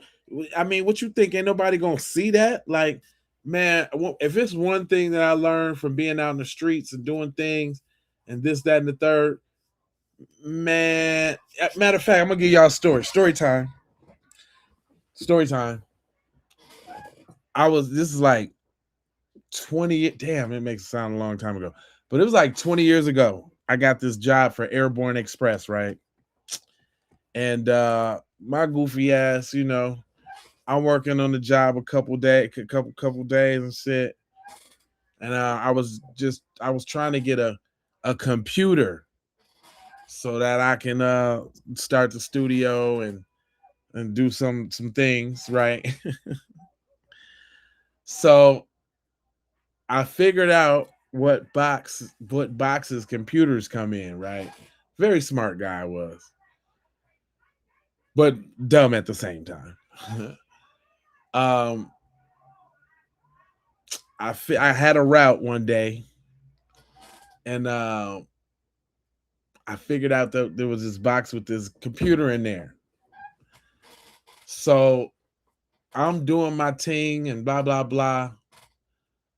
I stopped at this like little park that was in the cut to throw the cardboard box for the computer away because it was gonna be mine. I was decided that I was gonna go ahead and snatch that. So I do my whole route the whole day and pull back in the station. I crept the little computer out the van and put it in my car, right? And then they called me into the office. I'm like, what? Nigga, they had the police in the office. They was like, a good Samaritan seen you putting a cardboard box in the trash and thought it was suspicious. And so we sent the team over there to go through the trash, and I was busted. Made me go out to the car, get the laptop. It was over. I went to jail that day. I was in there for 3 days during the investigation. Funny thing is, right? Funny thing is though, this is the funny part. 72-hour hold. I went in, got out, nothing happened. I'm thinking I'm Gucci. I'm strizzy. Boy, I was driving like 6 months later. I got pulled over. They talking about you got a warrant. I was like, no, I don't. Told my I had the Bronco back then. I had the Chevy. I mean the Ford Bronco with the pop off top, the big boy with the little baseball cap on the jump. There's a couple little speakers in the back. Boy, you couldn't tell me nothing. And my little OJ. I had the OJ joint, but it was the blue one with the tan top. You know what I'm talking about? Boy, they pulled me over. I go to jail. They talking about theft. I'm like, what? Came back on me, y'all. I had to do it like a diversion program for a year. No same or similar, so that I ain't get no F on my report card. And I did what I was supposed to do too. I was on UAs. I couldn't. Boy, it was really dumb. And I messed up a good job because my homeboy ended up, he kept working there. He moved up a little bit. This thing, he just did his little thing. But yeah, man. Ah, man, that's crazy. But anyway, we still talking about these fiends, though. These fiends.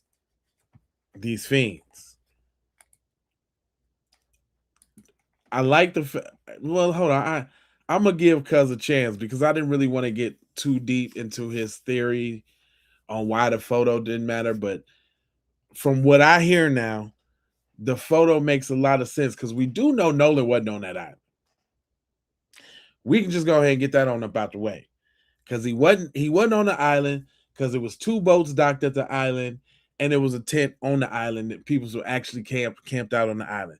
He was not on that island. Ain't no trees on that island. Ain't nothing on that island. You can't tell me he went out for a skinny dip swim by himself. Y'all did not leave him on that island. That's without saying. But what is true is that somehow he got back to that island.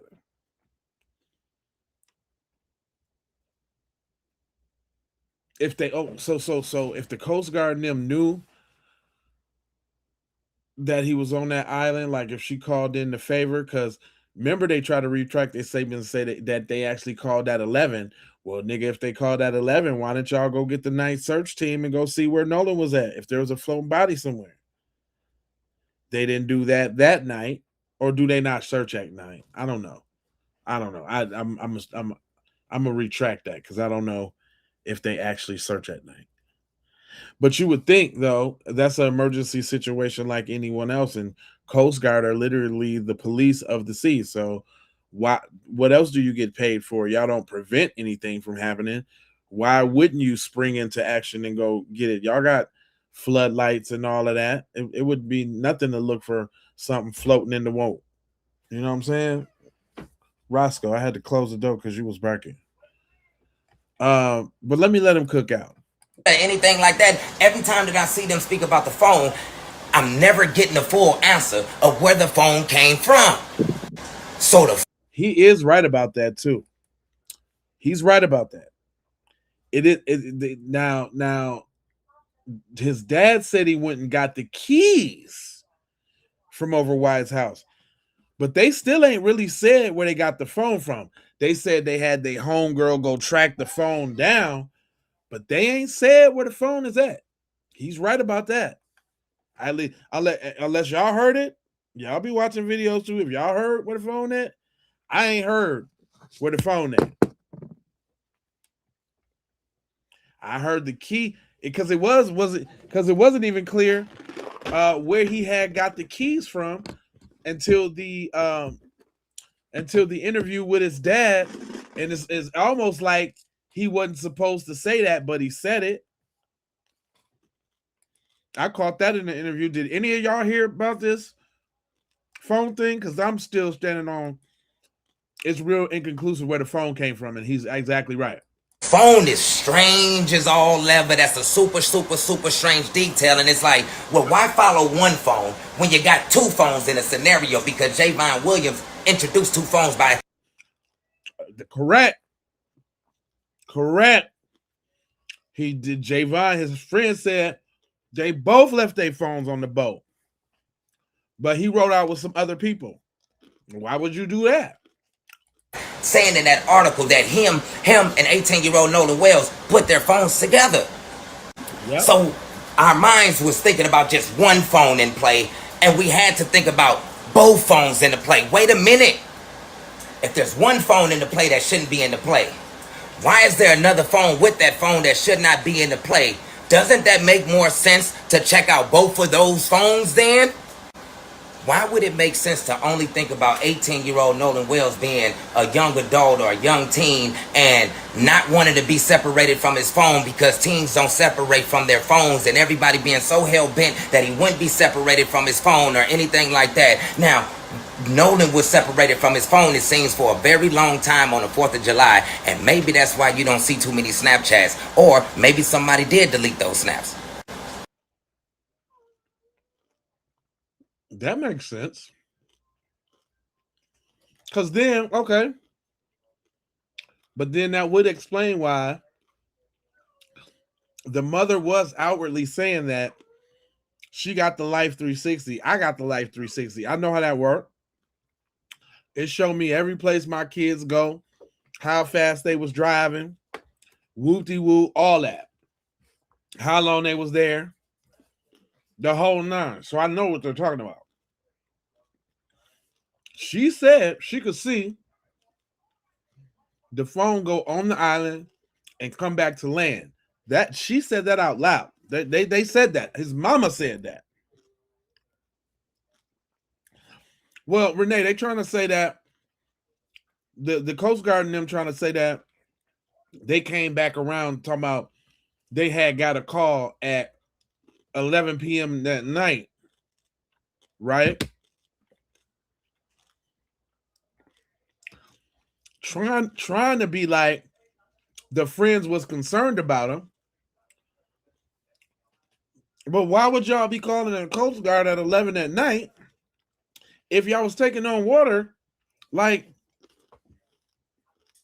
4:35, y'all said? It's dark. Unless y'all was at the pool party and y'all done stomped him out or did whatever.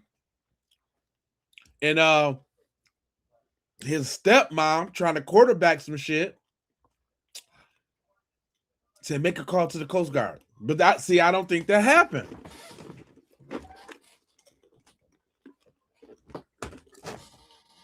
But then you don't know. You know, his stepmom do know the processes and like maybe an attempt to throw it off. Because then that's when they could come. That's when they came up with the boat narrative. See, well, that might make sense now. First, call the Coast Guard, put the APB out, like they was concerned, and that's where he's supposed to be. Next thing you know, here goes the statement talking about Nolan decided to stay back. We're on the island. Okay, well, we tried to call for him after we didn't see him when he didn't come back. Because we had it from. Even though they probably wasn't thinking like that. He says the Coast Guard have a call log. I'm sure. Come on, man. Hell yeah. Everything got a log. Renee, shit, you know, every time you call to pay your phone bill or your gas bill, whatever bill, this call is being recorded for quality assurance and safety or whatever. Everything. Everything you do, even the automated joints, better believe it.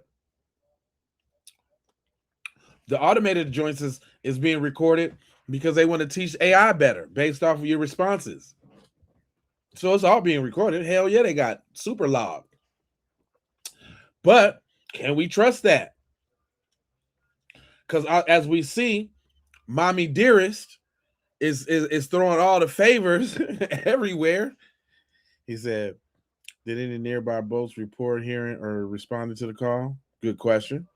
Bet any amount of money they're listening to these live. Hell yeah, they is. Ding, ding, ding, ding, ding. You know, gosh darn well they is. Fam, I think they probably listen to my life of a show. Man, hundreds of thousands of people done shared these. and commented on these like I don't know, like I love Facebook. It put it in front of them folks. People is, especially this one. This is a rising star right now, and I ain't never got that many views on a reel ever in my life, fam.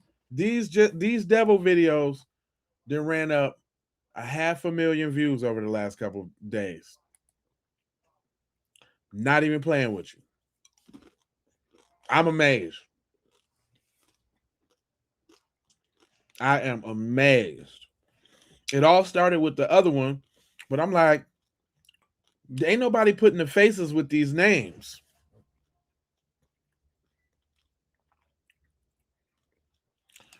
Well, they trying to say he was at he didn't say it. In the interview, he didn't say it. He didn't allude to anything of the pool, which is strange too. If y'all best friends, why you ain't at the pool party? That's where the hoes at. Well, yeah. You know what I mean? Young, dumb, full of that thing. You telling me you and your homeboy ain't at the party trying to pull a 2-man on 4th of July? And I gotta go to a little camp. You know what I'm saying? Or maybe he wasn't on that.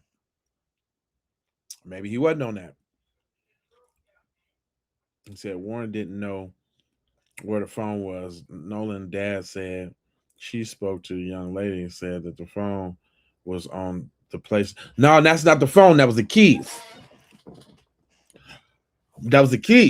You're right, but that was the keys. They never said where the phone came from.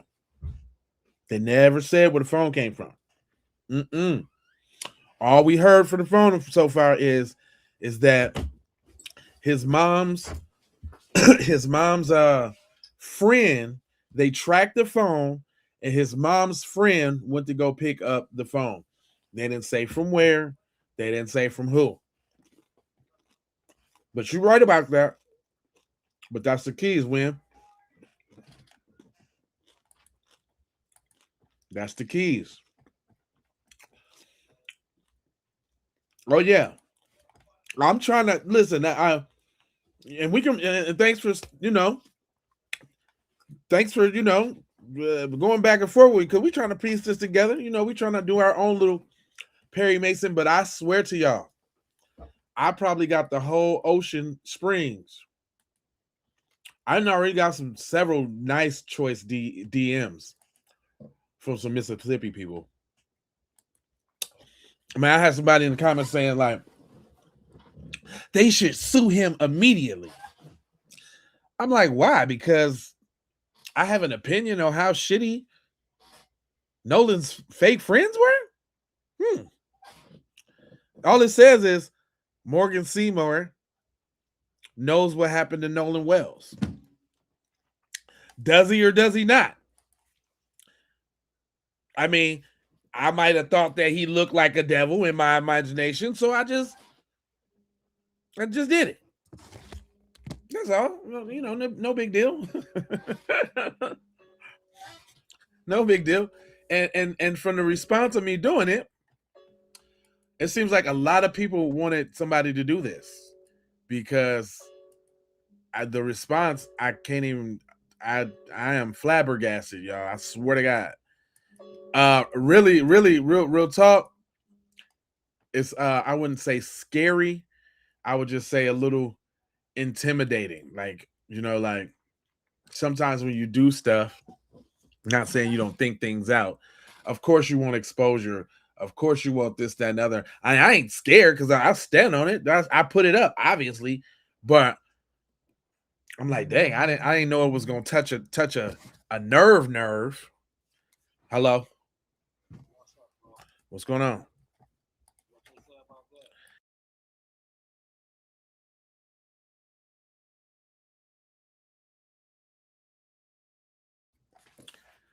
Hello. Yeah, I said hello to y'all. Like, that's crazy.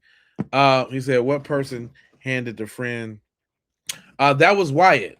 So that was hold on, that was the country bunkin looking one. That was him. Wyatt Pyron. who knows what happened to Nolan Wells. But yeah, look at them. And I'm saying, looking at these dudes, man, they don't even look like they dressed like that. He wasn't kicking with him, Nolan. I mean, I know they in Mississippi and all, but they just seem too far off the spectrum. It almost seemed like Nolan shouldn't have been at that damn party at all. Like, real talk. It almost, I mean, it just seems so setty uppy-ish. When you look at these dudes, it's like they what they got in common. Now that's the dude that was on the left side of his arm in the 3-man picture. Eric Alcartierra. So, and that sounds like a little Mexicano a little bit on there.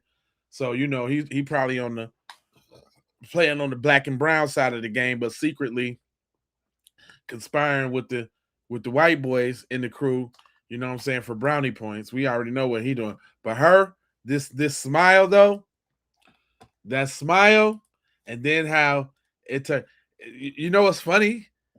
Like, I don't totally describe them like that. When I turn them into devils, I kind of let the machine do its thing. And it's funny the type of demon that comes out of these people. Like what I didn't tell the computer like to do his tongue like that or nothing like that. I didn't tell him to make a tail and like and look and notice like there's different kind of looks on the devils too. Notice Chud's his devil is real mean looking from all that antagonistic. Look how she's like a cute seductive devil. You see what I'm saying? Like she didn't get all ugly. She got cute and seductive. Like I thought that was really strange how the AI interprets these people. Like it's just seeing in their soul for real. Like look what kind of devil he turned into.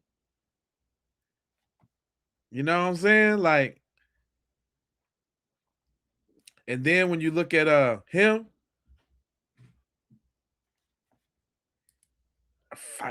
he looked just totally. It's the like this one, like they didn't give him too much devilish. They got him looking damn near like a a Dracula cat bat or something. I don't know what cuz is. He said someone gave. Yeah, that was Kate. That was Kate right there.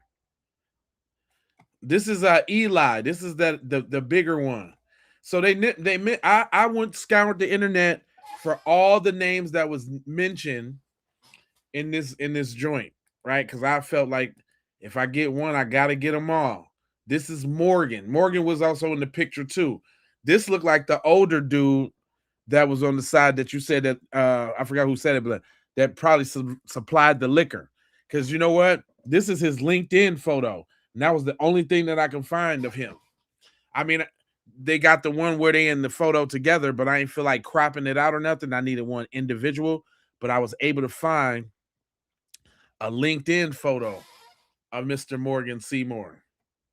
And it saw fit to like yellow his eyes out and make him breathe fire. I didn't really say that. The one that really tripped me out though was the medical the medical lady.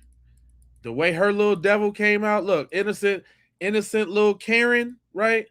And then it was like, ooh, ah! I was like, damn. And then look, this lady too. There's a couple videos out about she got a hold of a black body from some sketchy case and immediately had the boy embalmed the very next day, thwarting any investigation of foul play on this little black body of this little boy. I thought I had got the video, but I didn't think it was really going to be as relevant to the story because I didn't think I was going to touch on her at all because she's not as significant. But trust me, I'm around there and I've seen. Matter of fact, she got a couple allegations on things she did with bodies down there in good old Mississippi. But when the AI turned her into that, I was like, God damn. Like she is, I mean, it set her whole body on fire. Not only did she blow fire, but she must be super bad. It's you that AI, man. It's something to be said about that AI. Like even this one turned cut. I didn't say nothing with the tongue and the wings. He like a reptilian devil, like, and he got the strong horns too, like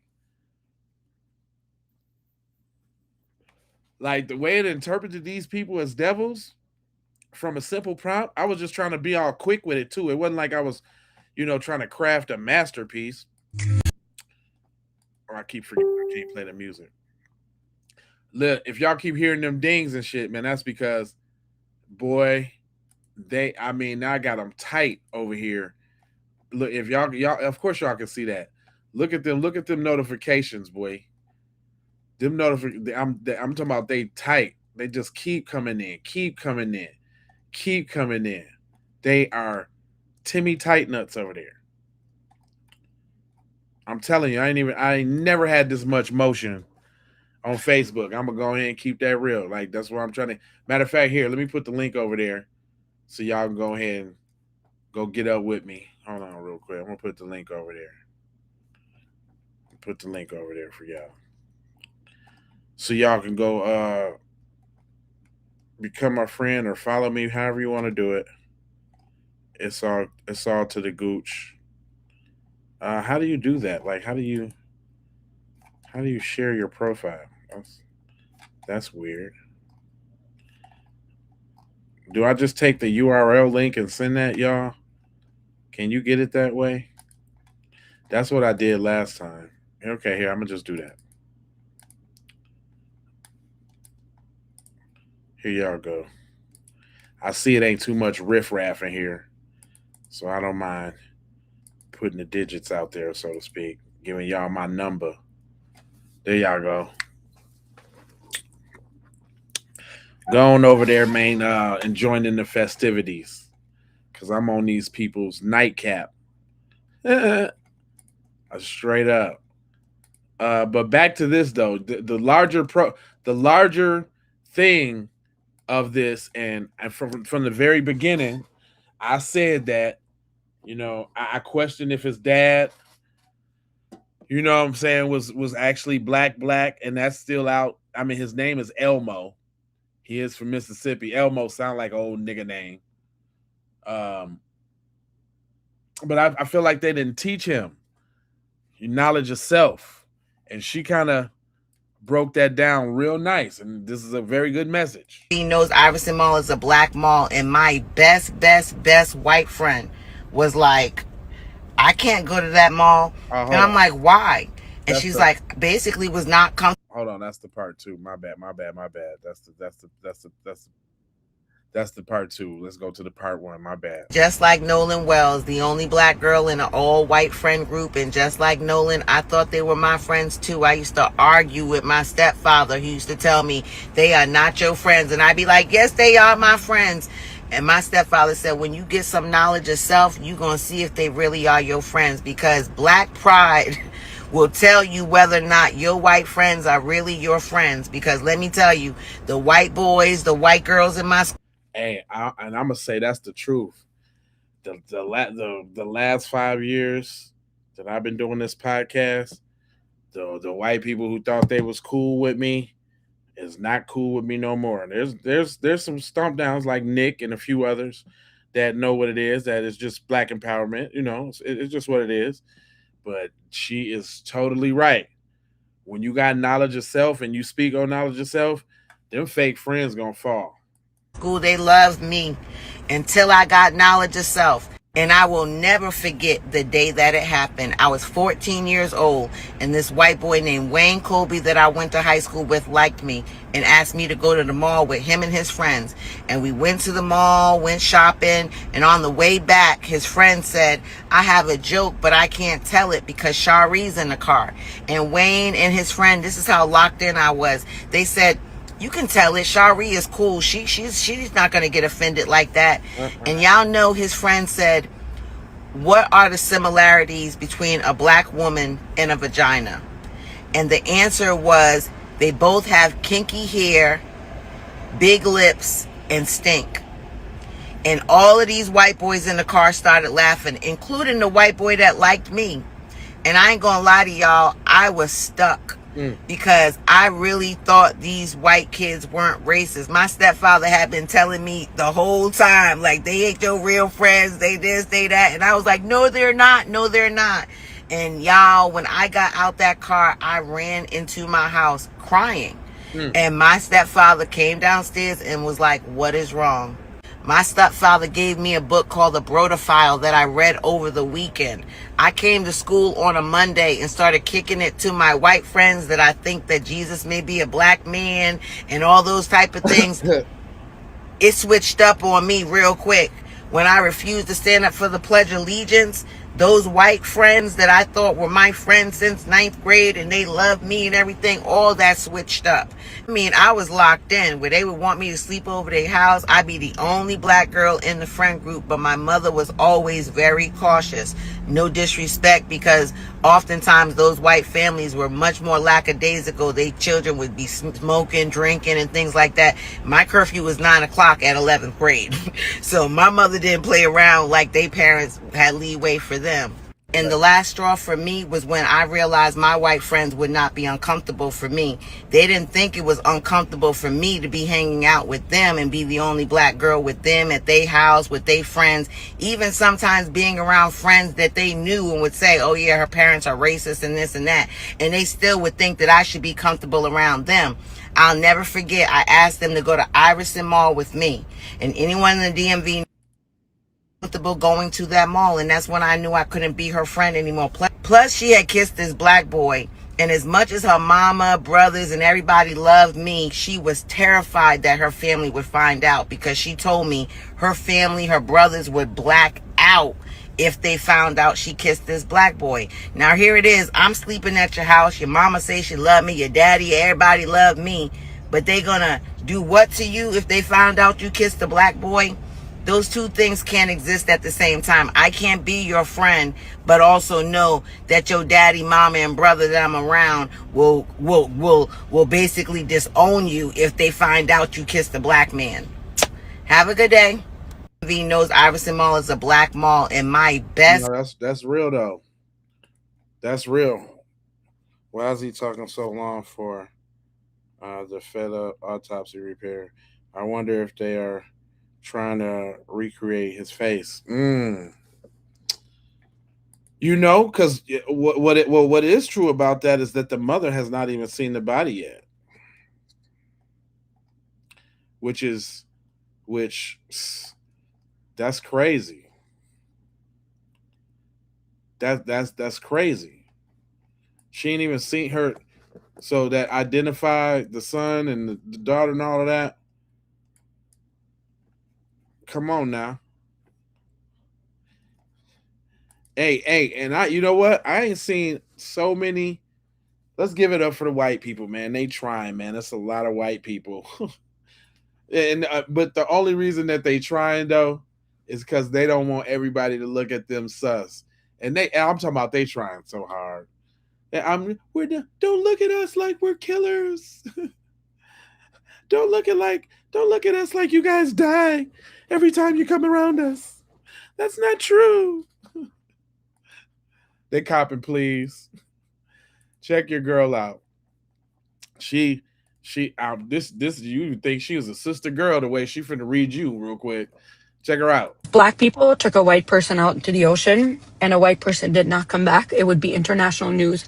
The president of the United States of America would be announcing it. He would have those white people at the White House sitting, having dinner with him every single day. He would hire the best of the best lawyers, the best of the best international guard. He would make sure that those black people, excuse me for spitting, were sitting in prison and jail and their families were accountable for it. He would dig up any dirt in the family and say it's because they're black. Nah, I didn't say she lied. Is she pandering a little bit? Yeah. But I think she lied. She ain't lie, but she pandering a little bit. Oh, it's all Gucci, brother. I appreciate you, man. This is actually almost like an experimental broadcast. I just wanted to see how they was gonna do on the straight horizontal side of the game. I noticed that it is a little fun with the races up in here too, so I ain't gonna deprive y'all as well. I'm gonna have to do the up and down and the side to side orientation, but I'm gonna make sure I let the stomp downs know. I'd rather have the watch time on these here horizontals. You know what I'm talking about if you monetize, fam. You know how they be playing. They don't, man. You can have 40,000 views on the horizontal joint, or I mean on the vertical joint. That's the up and down, and you got like nothing. You have those same 30,000 views on the horizontal joint. Now you're talking about something. Now you're talking about something. But I'm learning the game a little bit. It's a little bit different now. They done changed the rules a little bit. And again, I appreciate everybody that's happy to hear what I gotta say, because it's not about the numbers, it's about the message. And I'm gonna rock the show just like it was one person in the crowd. I've done it before. I've performed at a show and it was one person in the crowd and I went all out. Matter of fact, the funny thing is, it was this party over South Minneapolis one time, and there was DJ set up and everything. It was upstairs above this store. I know I was supposed to perform, and this dude J Mac had, I had seen, and he wanted me to come perform. Man, I go there, wasn't nobody there, except for him and his homeboy. Boy, I rocked the whole mic the whole night. Cuz was like, man, you pretty cool. Woo, woo, woo. From that, he brought me to his crib, made some beats, and then we got a studio together. And that was the first studio I ever got in, man. So that's why I've always learned to give it your all. You know what I'm saying? No matter what. It's called integrity. You know what I mean? This is what I do. And because one thing about the algorithm, I'm going to tell y'all too, if y'all trying to do content, one thing about the algorithm is a video will blow up later on down the line that you didn't even think that was really good like that. So, yeah, that's another thing. But she right, though. If they was black, Trump had a family at the White House, it would be a State of the Union. They make sure that the Negroes have to fry. They'd be on it. Hey, I was hoping Cuz didn't have any of that music behind this joint. If he do, I'm gonna have to cut his wisdom, but I don't think so. Shout out to World Black News and Discussions. The suspect at all. No, nothing suspicious here. Nothing suspicious here. Something happened in the Nolan Wells case, and I think it's very, very interesting. Some new stuff just popped off. The family went on to Good Morning America, the Today Show. They were on so many different news outlets this morning to get the word out about Nolan Wells' case, right. And they held their own press conference along with Al Sharpton. Here's something that we learned. Oh, and Benjamin Crump, of course, as well. But here's something that we learned about this particular case. It has to do with them retrieving the phone. They had to go to great lengths to actually retrieve the phone. No, the teenage kids who actually were in possession of the phone didn't just hit him up and be like, hey, we have your son's phone. Can we drop it off to you? No, they had to go to Life 360, their app, track the phone, go to that actual house and ask for the phone. Ask to get the phone back. And when they finally got the phone back, that's when they were able to look through the phone, find out that, that there was certain things deleted. Snapchat archive videos in Snapchat were completely deleted and all that, which is sus as hell. We also find out through Al Sharpton at this press conference that there were keys that they had to go and retrieve as well. Right. They had to go to a whole other house to retrieve the keys. Nolan Wells' keys. They finally retrieved those to get the car. See, that's what I'm saying. That's the spooky part. Like, I thought he was gonna say something about the phone. That's why I was letting him rock out, because sometimes people drop little tidbits and this, that, and the other. Now he's spot on. Out of the yard of one of Nolan Wells' friends' homes as well. Now, I'm going to be real. I'm going to tell you right now, it seems sus. Why would he leave his keys, his cell phone, his personal items on a boat that he wasn't planning on getting on in the first doggone place? All right? That's just the one thing. That's still the burning question I have in my mind. And yes, I know everybody's sitting there going, oh, you know, there was no service on the island and blah, blah, blah. Well, riddle me this, Batman. There's a new video, or there's been a video circulating around showing him allegedly screaming, "What the F, bro? Give me back my phone. What the F is wrong with you?" Right? And what's interesting about that video, if you go back and check it out, they are on the shore and he's screaming about getting. Hey, hold on though. What we going back to the video? I'm glad he brought up the video because I forgot about that. In the video, I remember I made a point about another brother on the island walking up to what they said was Nolan. So we can. It was that Javion on the island, because I remember clearly that we slowed it down and all of that. And in the beginning of the video, there was a brother walking adamantly towards the commotion that was going down. You say all the phone messages can be retrieved with a warrant and possibly with the help of the NSA. Man, we talk. You might be just tapping in, Miss Pam, but we played the judge earlier, right? And he got another video that came out that I wanted to see if he touched on something different. But we played a judge earlier who gave us the whole damn process on how it's really supposed to go down. Like, say, if it was a black person against a white person, how it really, all the subpoenas, all the charges, people would have been in jail already, and they would have been investigating from behind the wall on their ass type shit. Matter of fact, hold on, let me see if I can let me find it. I can find the judge again, but I want he had a new video because I've seen a different outfit that he had on. Hold on real quick. Let me see. Yeah. Because he had one. The one we watched was a blue shirt. He just put this joint up right away. Hold on. Let me. I'm gonna jump to it now because I had it already. But very good point.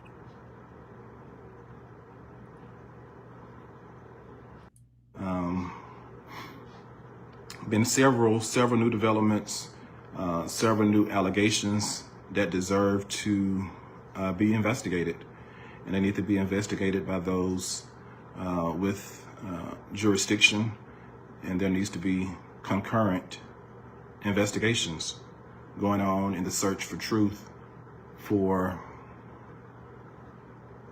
the matter involving the death of Nolan Wells. So let's get started.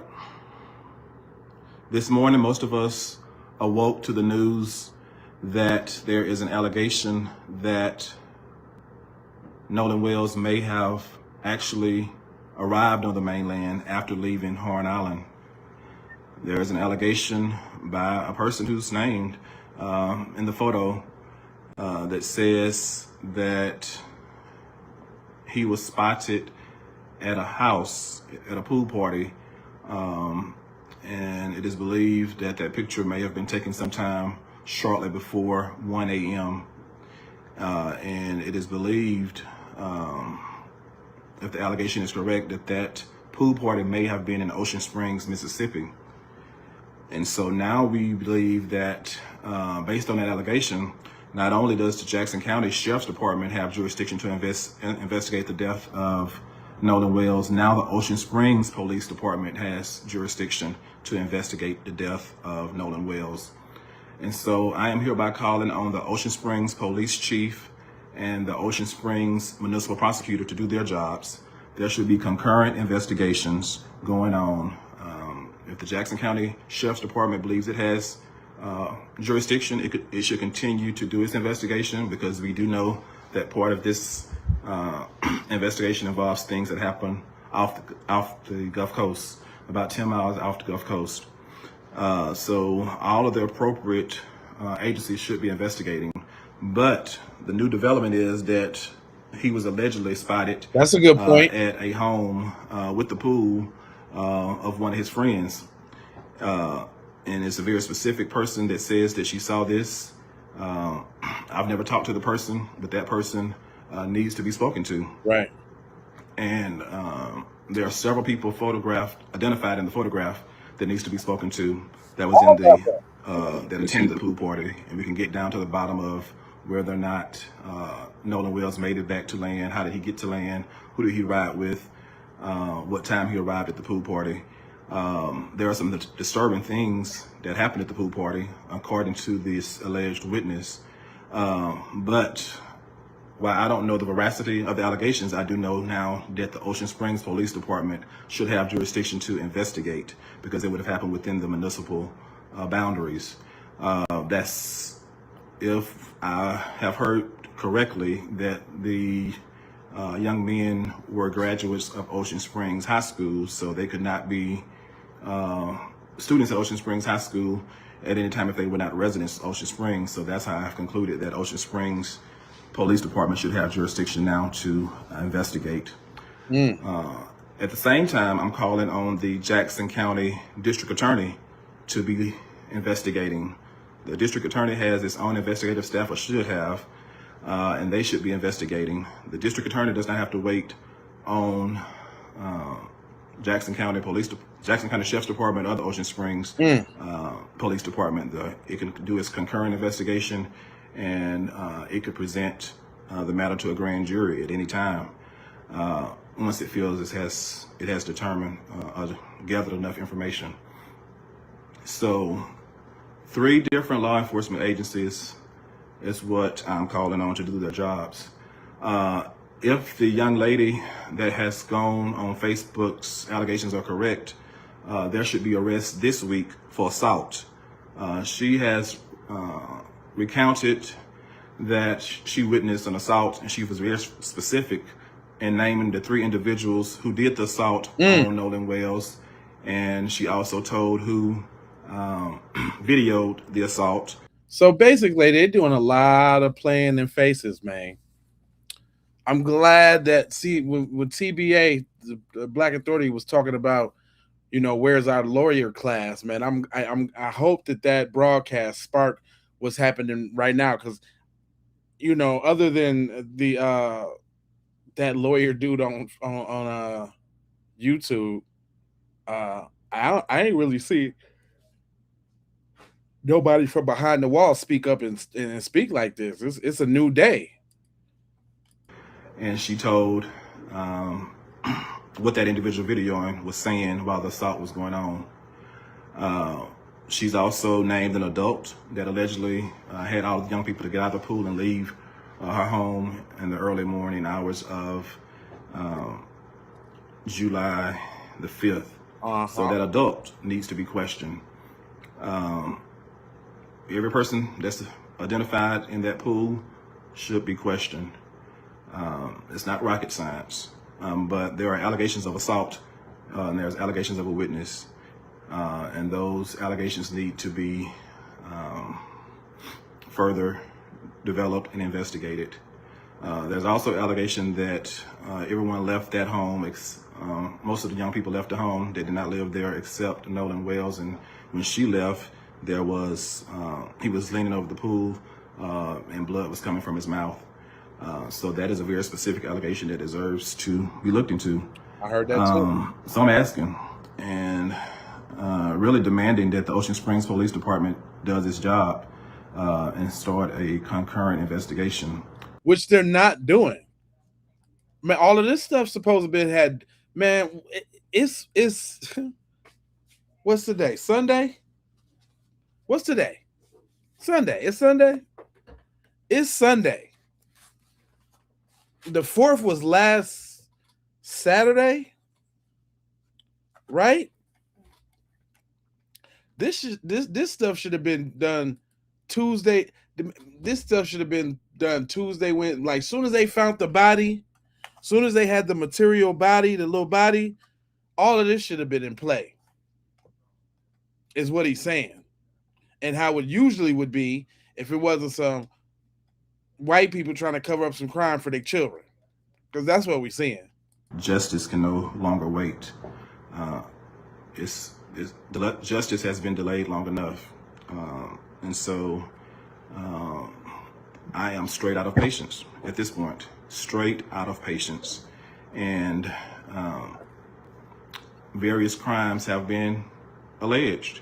And at this point, there needs to be some arrest this week for the crimes that's been alleged and sufficiently alleged. You have eyewitness accounts of some things.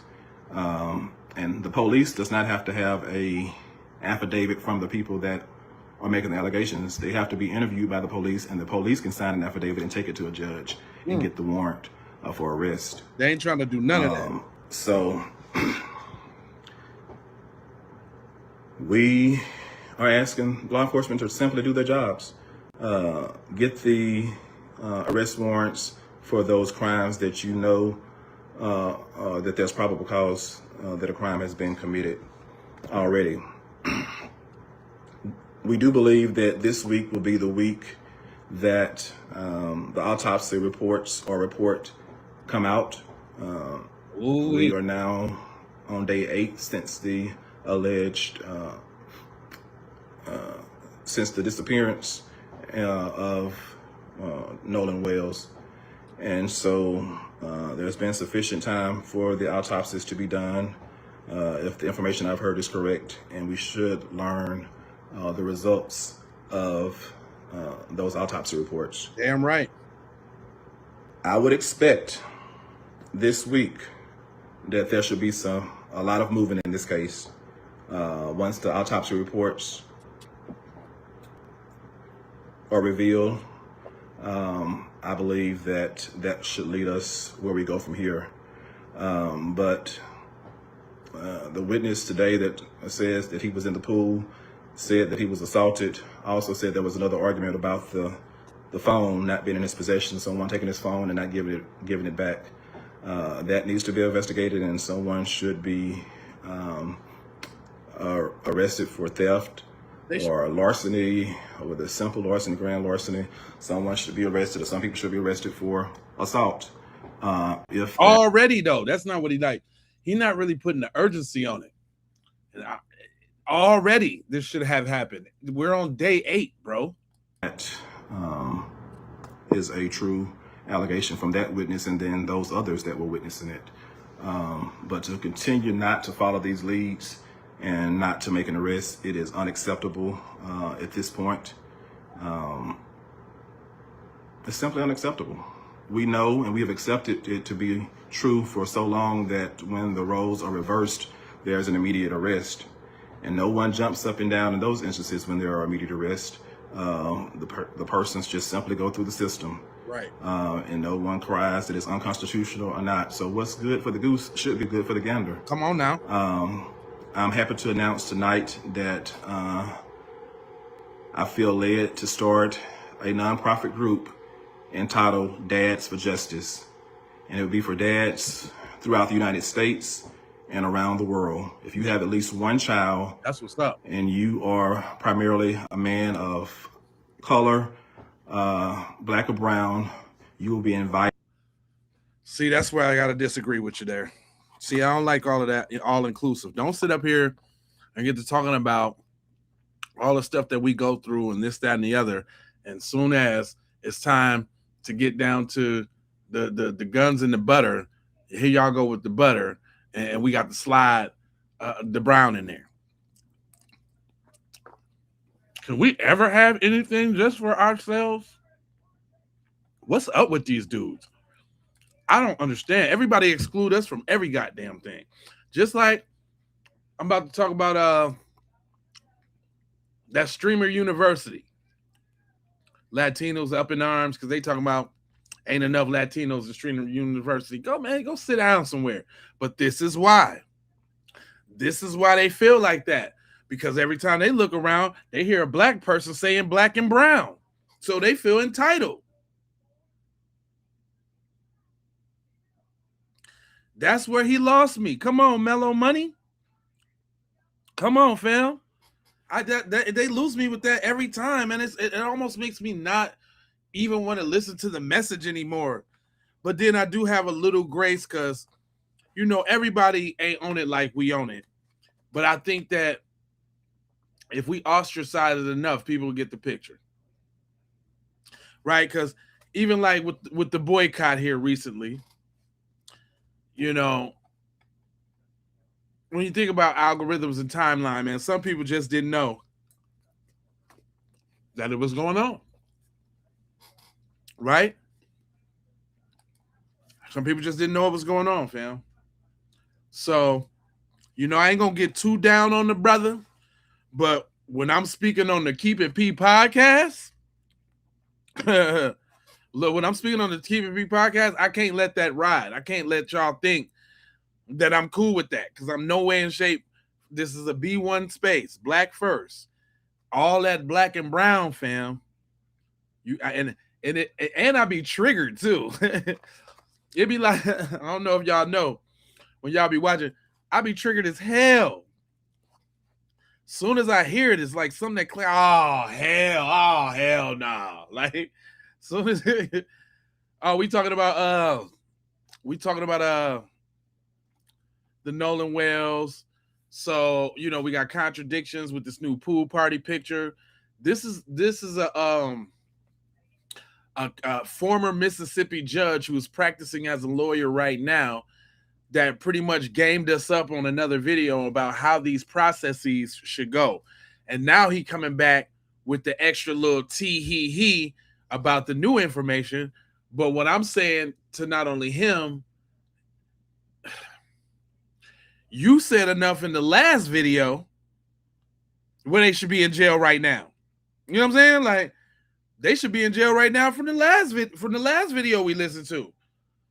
So we got jail on top of jail on top of jail here that ain't nobody in. So I'm gonna let him go ahead and see what he cooking about, because it's a long video. But I'm gonna let him plug his little thing. But I'm like, damn, now do I gotta show up to the group and Hector and Javier there, and now it's a language barrier, and we gotta make sure we get somebody who bilingual. Like, no. What about just a black group? How about that? Make me get on my finesse 2 times. A black group. Damn, can we just get that? Jeez Louise. And no disrespect to the Mexican partners and all of that, but man, I ain't never been to a quinceañera, and I got Mexican homeboys. Y'all know what a quinceañera is?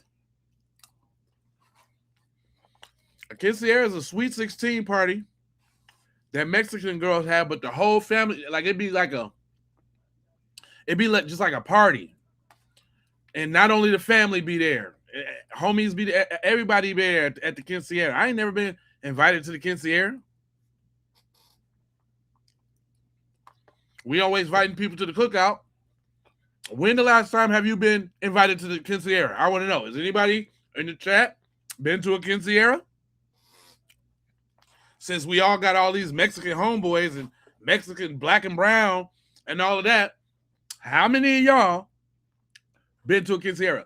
Put a 1 if you've been, put a 2 if you have not. I'm trying to see something.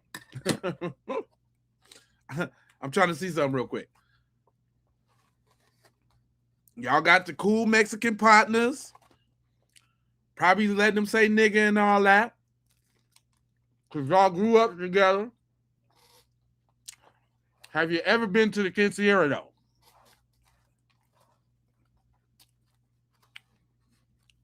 Oh, no, that cookout shit is over. That shit is dead. Doorknob dead. I know. He said 2. I know. I was expecting to see a flood of 2s.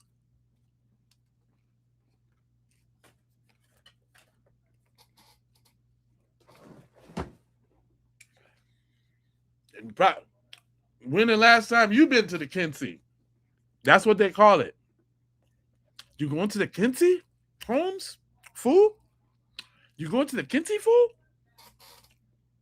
So you know it's the popping thing to do. Shit, they be having little mariachi bands out there. They be having the lights, the smoke, all in the backyard. You hear that thing all the way down the block. all the parking spots be taken up for at least like a surrounding block or two. Kinsey's don't be no joke. Partying like a mug.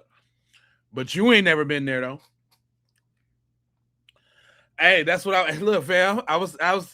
That's how I know. I did some DoorDash, some Uber Eats or something to a bunch of Kinseys, meeting people outside, seeing all the people outside. Boo, boo, boo, boo, boo. Said I delivered some pizzas to a 16-year-old Mexican party. That's a Kinsey. Kinsey as it is, but no black folks were partying. Not at you. Of course, you didn't even see a black cat walk around that mother. You didn't even see. They ain't even had no black jeans on. It was all Wranglers, nigga. Straight Wranglers, nigga, all through the house, nigga. Straight up and down Wranglers. Nigga, you ain't never seen that.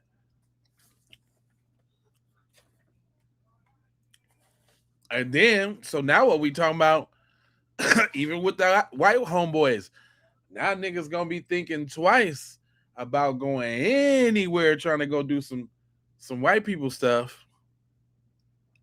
Hey man, we're doing this little mudding. We're gonna go mudding, man. Nah. Next thing you know, I done drowned in the mud. Nah. Hey, I'm going to this log rolling. Paco G.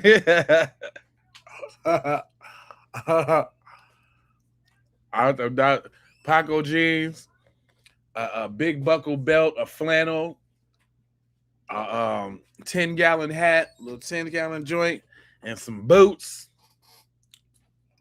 and some and a keg of Modelo. What you talking about, boy? Hold on, let me see. Let me see what else Cuz had to break down though, because low key, and I get him. He doing business right now.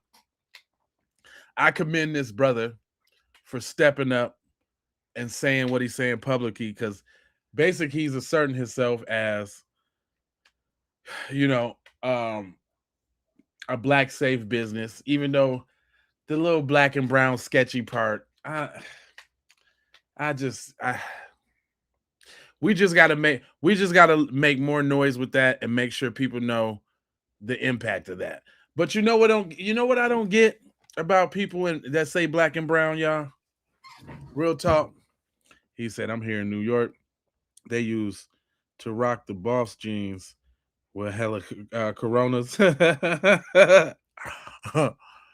Listen, fam. It's the way these dudes be saying the black and brown all the time. You would think people would stop saying it after they ain't never heard no Mexican person say it.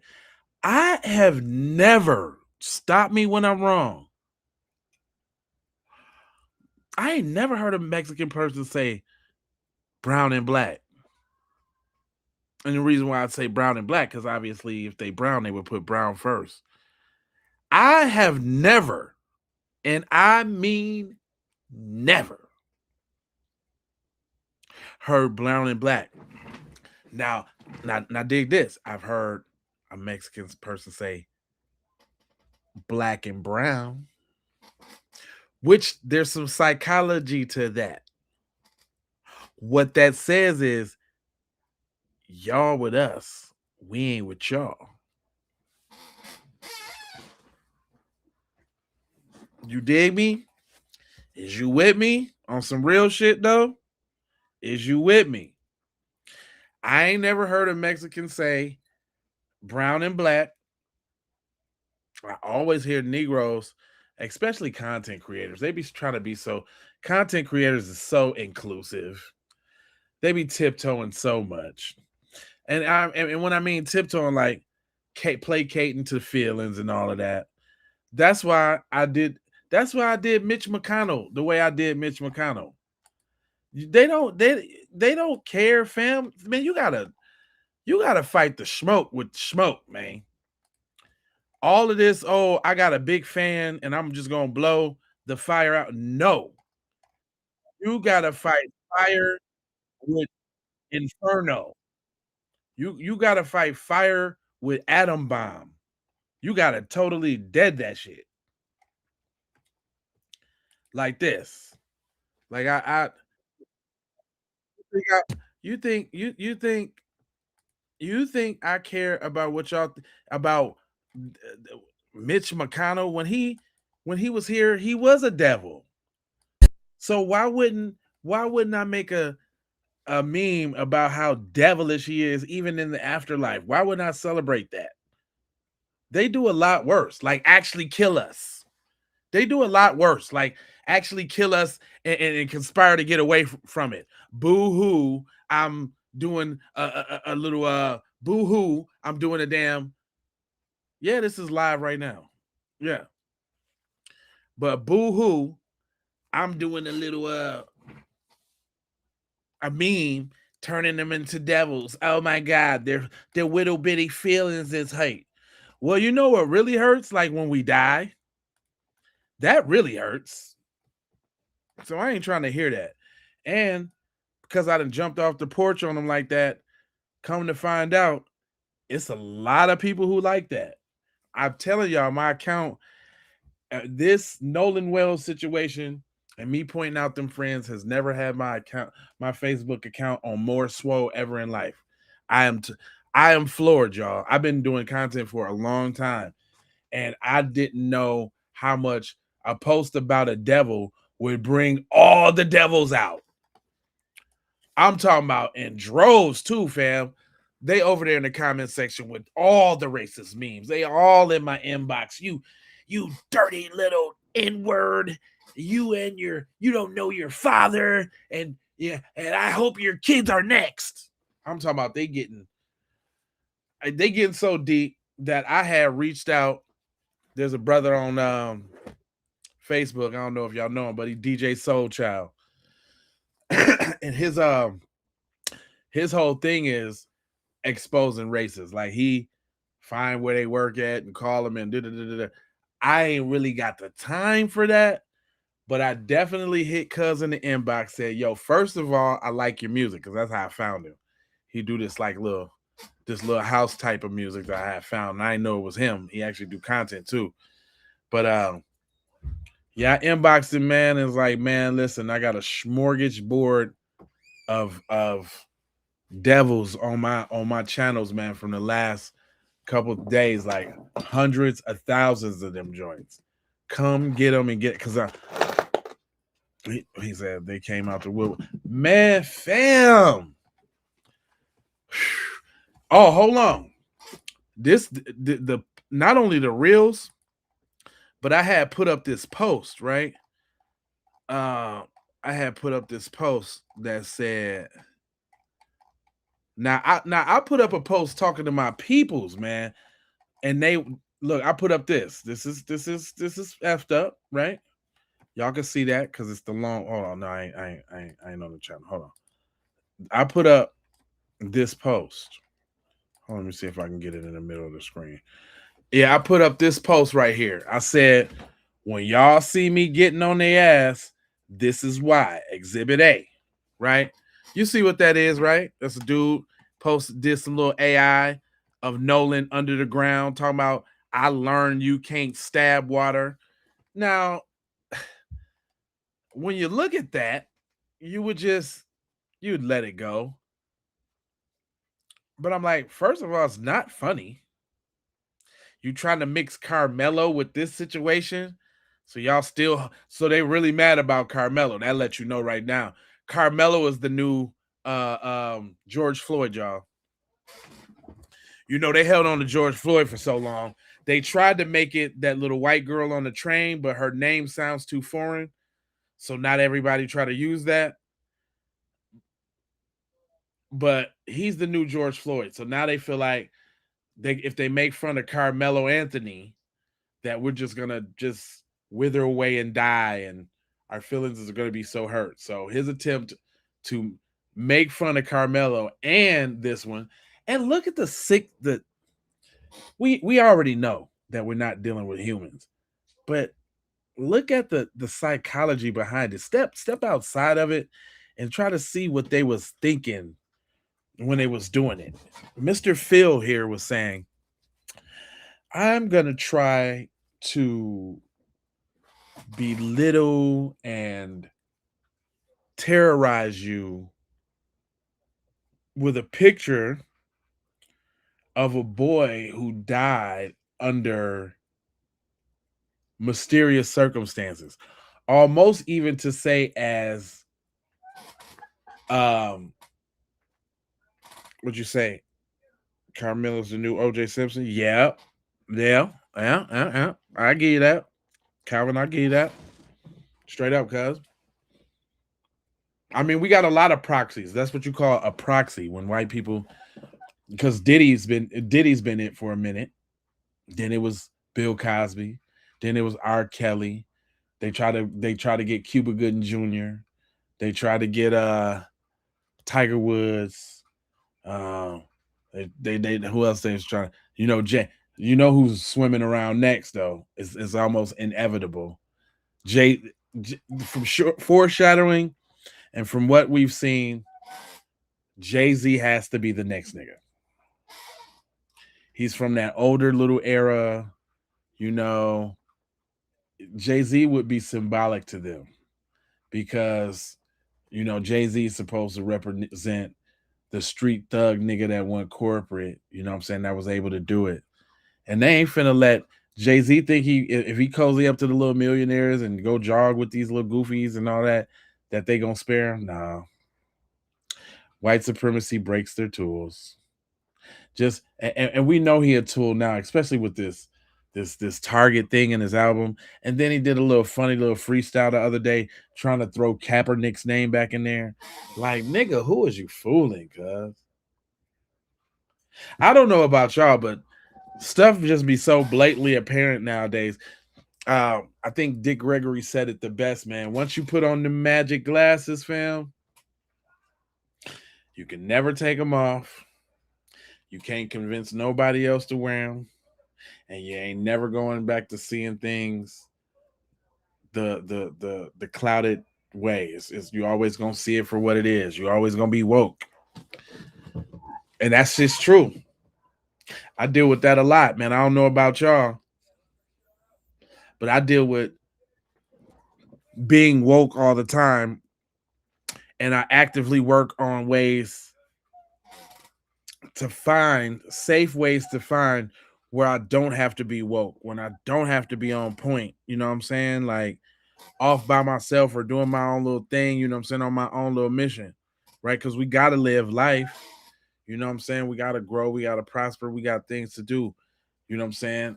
But literally, I'm still B1 at breakfast, though. Because B1 ain't even really about, what you railing against or what you fighting with. It's like the decisions, then the food, they come down to like the environment you live in, the decisions of the food that you eat, the people that you surround yourself with.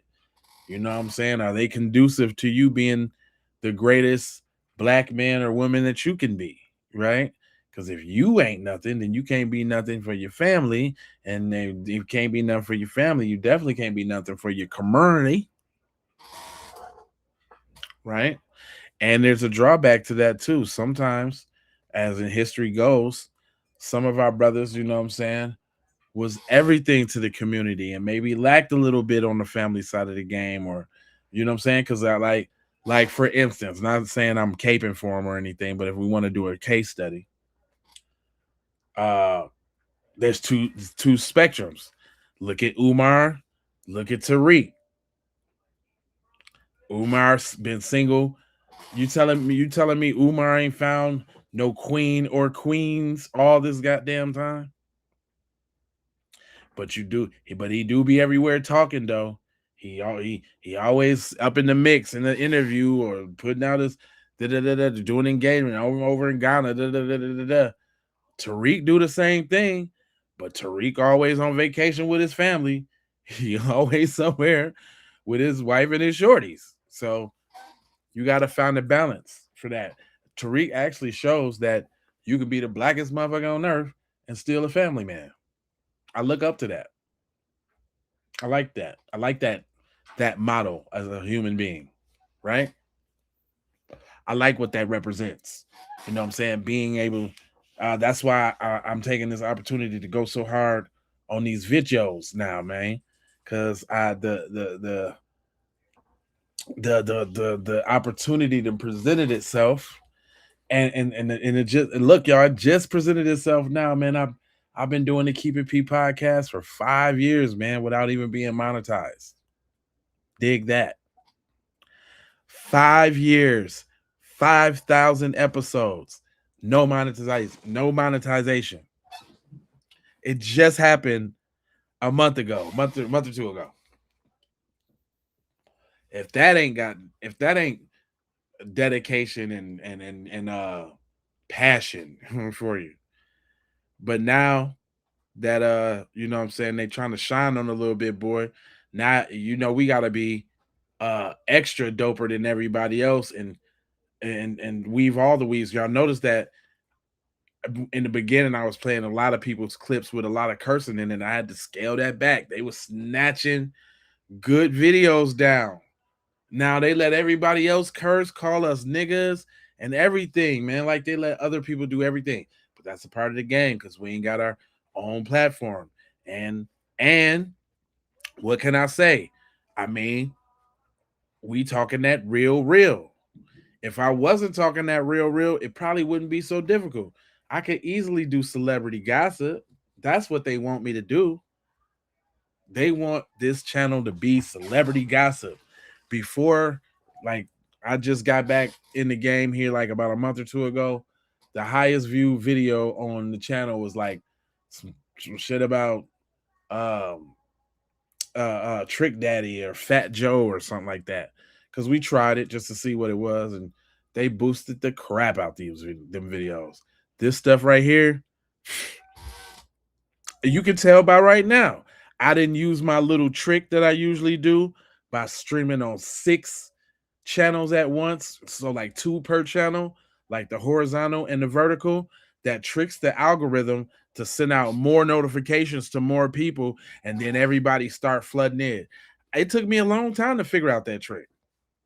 And it cost me to do it. That's what we got to go through as a content creators to get out black messages. Because they're not willing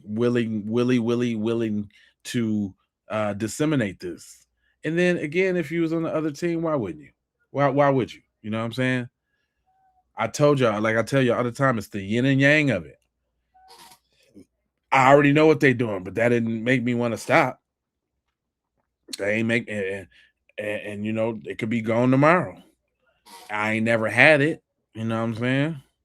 Now, granted, my production might go down a little bit as I might have to find other avenues for revenues, but I gotta keep it P forever. I probably will forever be talking in front of this until we in that building with the big cameras and the crew that we send out on major events. I'm talking about that's what I'm talking about. I'm the Black Fox News. I don't know what we gonna call the network. Where we was thinking like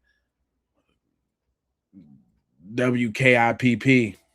That just sounds like a real TV station. And I can see it too. Now, WKIPP weather with Shanice. Shanice, the weather. You know, Shanice gonna be cute as hell, thick than a motherfucker. You gotta have some eye candy on the news. But she's obviously gonna be a meteorologist, but I'm sure we can find a pretty thick meteorologist. That's it. Can I have a pretty thick meteorologist? Dang. That's what I'm saying. But hold on. Let me see. Look. I put in this. I'm gonna show y'all this comment section real quick. Hold on, not that one. I gotta move my video. I gotta move my dang, how would I do that? Nope, that don't work. Nope, that's even worse. Yeah, that's it. Y'all need to see me, really. Hold on, check this out, man. These folks over there is Tommy Tight Nuts. You see how many comments on this joint? Thousands. And I'm talking about I ain't no way we can go through them all. But if you see, it's all type of degeneracy and debauchery. They got this Nolan Wells fresh. They already got him in a casket with the 3 homeboys over him. Now I told y'all that's the reason why I say he the new George Floyd. I can't swim. Look, they still got the old knee on the neck, the frog knee on the neck. Like they over here in this smoking on that Austin. I know I said something to that. Hold on, what did I say to that? He said, somebody said no, doing the Nolan float.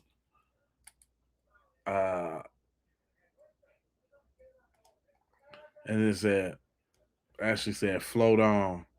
He said, no, I just put Austin on a cookie sheet. He said, make me no difference. Fuck both of them.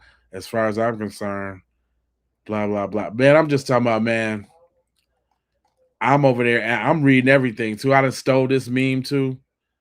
Look at that. Ain't that funny? A cracker with that little hot dog penis. What up? If F around and find out the hard way. I like that name. I like that's pretty smooth. What up? Where you tapping in from, fam?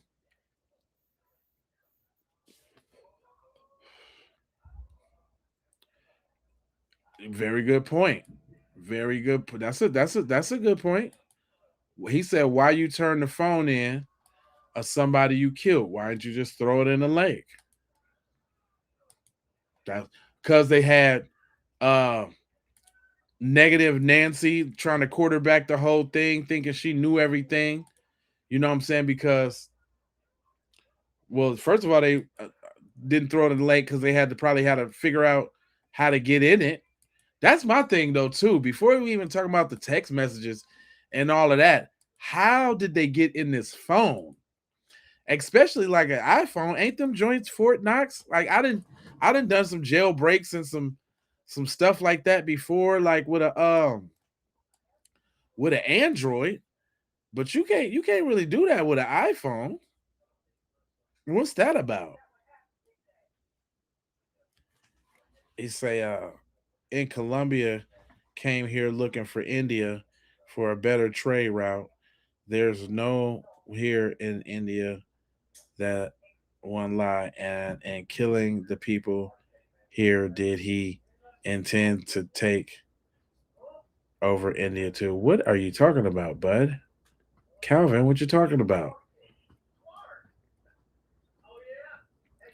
He said all phone messages can be retrieved with a warrant. And I know the phone, we know they can be retrieved. That's not the crux of what I'm asking. The crux of what I'm asking is, how do you get in the phone without the facial recognition, without the thumb, without the thumb joint, or the password? Come on now, tell me something. I understand they got a little money and all that. They will get to no. We know the text ain't going nowhere. No, that's not the question. How did these fools get in the phone in the first place? How did that happen? In the whole first place.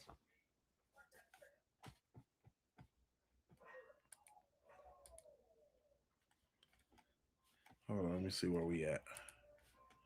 Okay, we making good time. I did want to play this though too, because everybody ain't feeling a lot of this that's going on. And he said, "You're the best host on this subject so far." Well, thank you. My man's, hold on, y'all. My man's right here. He got an interesting take. He said Nolan Wells is not real. The mom's interview confirms my belief. Now, we're not gonna sit up here and say psyops and that kind of thing don't happen. We're not gonna say that there's no crisis actors, because I'm just saying, if I could believe that there was crisis actors on certain little events that happened in the past, you know, doesn't necessarily mean I can't believe that's this case in the future, right? Anything is possible. You know what I'm saying? The truth is stranger than fiction. But I definitely I didn't hear his whole video, but I heard his interesting take, so I kind of want to hear him out. But check it out. So yeah, I made the video talking about Nolan Wells' situation, and I think that shit fake. About time. And don't judge me. Yeah, I am sitting in the handicap spot with no handicap sign. Oh well, right? But bro, I just watched the fucking interview with Nolan's parents, and I'm gonna be honest, the mom is not giving. She's not giving mother who just lost her son, who just died, mother whose son was murdered by white boys from Mississippi. She's just listen, bro. You can fake a lot of things in this world. Yes. But you cannot fake the pain that you feel when someone has passed away, especially a child, especially a father, a mom, a brother or sister. You cannot fake that grief. There's a look that you have on your face when you lost somebody, and people know, people can see it. I've been doing this for a while. I've been living life. That woman ain't lost no motherfucking child. This shit is fake. Y'all gotta understand that Nolan Wells shit is bullshit. They create situations to control the masses. To control the narrative. To control the energy. Yo, I seen a lot of people commenting, I'm from Mississippi. I don't know if that music in the background is going here. Let me throw this music on y'all real quick, because I'm definitely not trying to ruin my I'm not trying to ruin my little thing. Let me throw this on real quick. Maybe that might overshadow that little music he got. But I'm gonna let him rock out. Hold on. It's real. But not one of those people that were commenting on my shit could tell me they personally knew Nolan Wells. I'm not buying it, bro. And as a collective, we have become way too our discernment is at an all-time high. They want to drain our energy. Hey, one thing I can say about that though, that's real. Now that he's saying that, literally all we know, we don't know nothing about Nolan Wells, really, right? And even me looking through the internet, right, different videos and this and the third, you get a couple glimpses of like who he was. They like try to humanize him. Like I seen one video with a little collage of him drinking a little this, that, and the third. And then there's the video that I played on this channel where he was sitting there doing like a little interview with the three other little boys, the white boy and the two black boys and a white boy. But literally, you know, those pictures is like all we really know about Cuz and them little videos, right? And we don't know his dad and his mom from anywhere, right? We don't know these folks at all. And it's convenient, and it's really convenient that that the social medias was scrubbed so early. Was they even there? You know what I'm saying? Like, was they already some blank set up fake pages or whatever? Ain't nobody really looked at when the pages was made or went that deep or anything like that. Like, so there's always a possibility for manipulation, man. Especially in the digital world that we live in right now, and all the advances, not only on technology, but on psychology, right? You know how many studies and think tanks and all of that out there that's designed to make us think and do certain things a certain way? You know what I'm saying? That it's not. I'm just saying it's just not beyond the realm that, you know what I'm saying, it could be different. But let them cook out though. We ain't going for it no more. That Nolan Wells shit is not real. Majority of the shit that shows up in the news is not real. Remember that. So yeah, I made the video talking about Nolan Wells' situation. Just watch the fucking interview with Nolan's parents. And I'm gonna be honest, the mom is not giving. She's not giving mother who just lost her son, who just died, mother whose son was murdered by white boys from Mississippi. She's just listen, bro. You can fake a lot of things in this world. Yes. But you cannot fake the pain that you feel when someone has passed away, especially a child, especially a father, a mom, a brother or sister. You cannot fake that grief.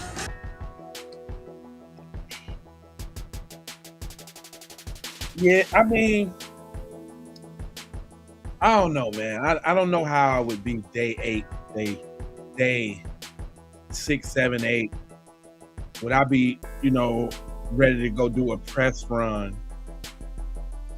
and tell everybody about the injustice of my shorty? I guess I would.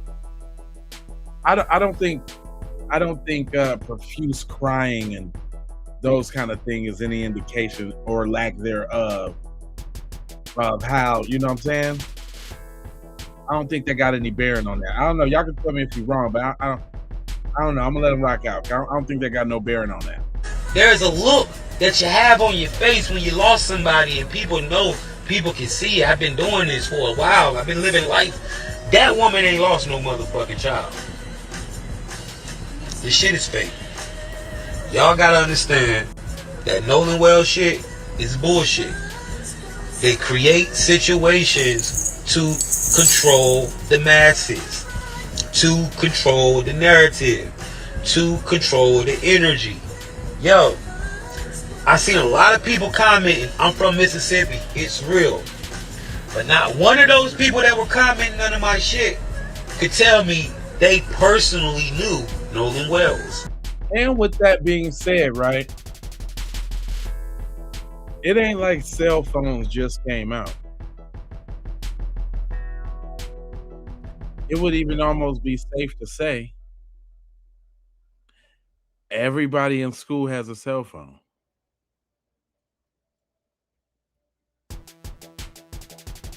If he's a star football player, so ain't nobody got no selfies with cuz, we ain't seeing no long. It's been 8 days and we ain't seeing no long, heartfelt paragraphs to the boy. Look, I've been knowing Nolan since he was 15, since we was in 7th grade. We took this at the fair. Oh, this is when Nolan had on his jersey at the football game with me, and none of that.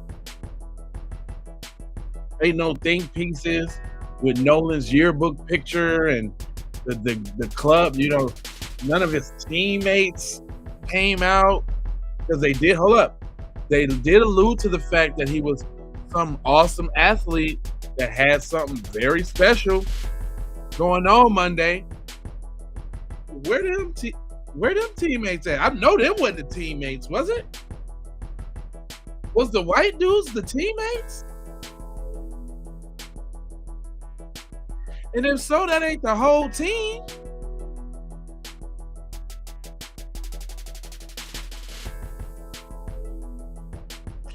Where's the 911 call? They usually drop them.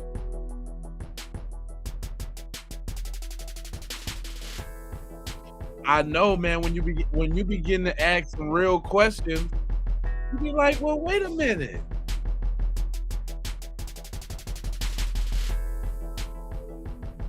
Come on, let's talk common sense here. Let's listen. Rest in peace, Aisha Frills, right?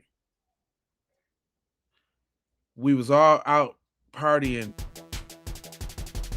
2 years back in Minnesota for New Year's Eve, right?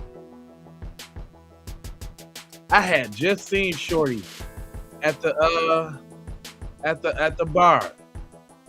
We used to be in band class together, right? Aisha unfortunately got hit by a car that night and didn't make it into New Year's, right? Boy, if I'm talking about, and Aisha was just Aisha. She used to dance. Her Kelly, it was two girls, Kelly and Aisha. They was inseparable. They was like peanut butter and jelly. They, had a little dance team back in the day or whatever. But Facebook was lit up for about, I don't know, about 3-4 days with people posting old high school pictures, old in the club pictures, all the Aisha was the realest, and you know what I'm saying? I'm talking about just as innocent and just as favored as that's a good question. Damn. Didn't think about that. Damn, Cashmere. Damn. That's a good question. Said, bro, Jay-Z is live also. I'm listening to Jay-Z and Jay live at the same time. That's what's up. Yeah, I backed up off of Jay, man. Jay just doing too much, man. I always respect the hustle and the pride and his business acumen, but it almost seems as if that came with selling your soul and being a useful tool for white supremacy. But matter of fact, it ain't just me. Anybody on here right now, if somebody died in your hometown and y'all all had mutual friends, you're gonna see every one of them mutual friends express their this, that, and they always got a picture. It ain't never just really no words. Sometimes it's words. Yes, I'm FBA, straight FBA, unindubitably FBA. Yeah.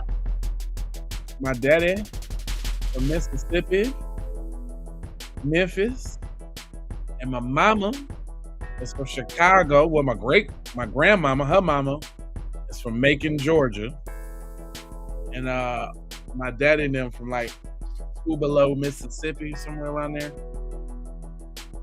Yeah, I'm FBA all day, lives on.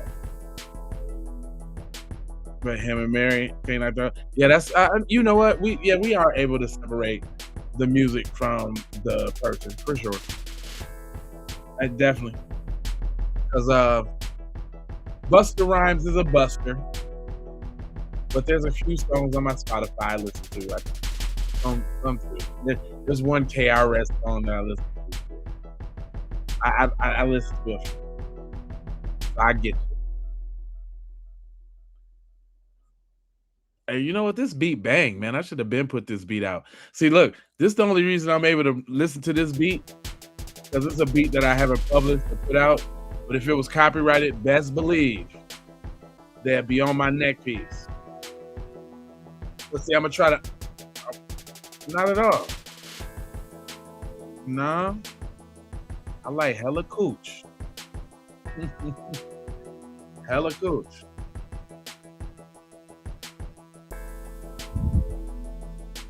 That's an odd question. Like Tiger Woods.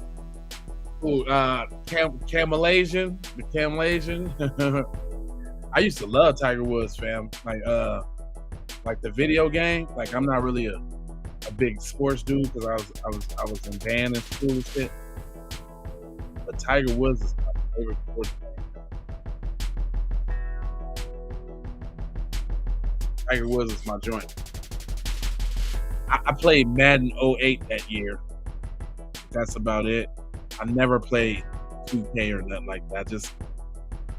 I don't even watch sports. I got a lot of sports hats.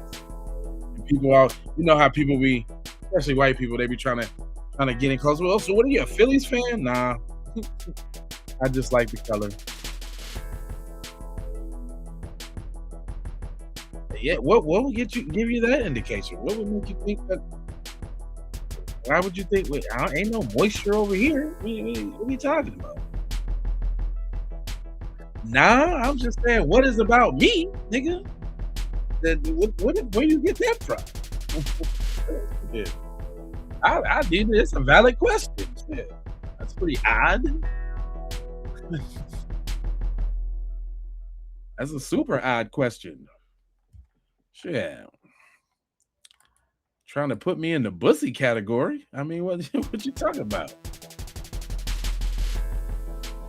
You didn't sign me up for the bussy squad. Ain't nothing wrong. Do what you do, but that ain't my cup of tea now.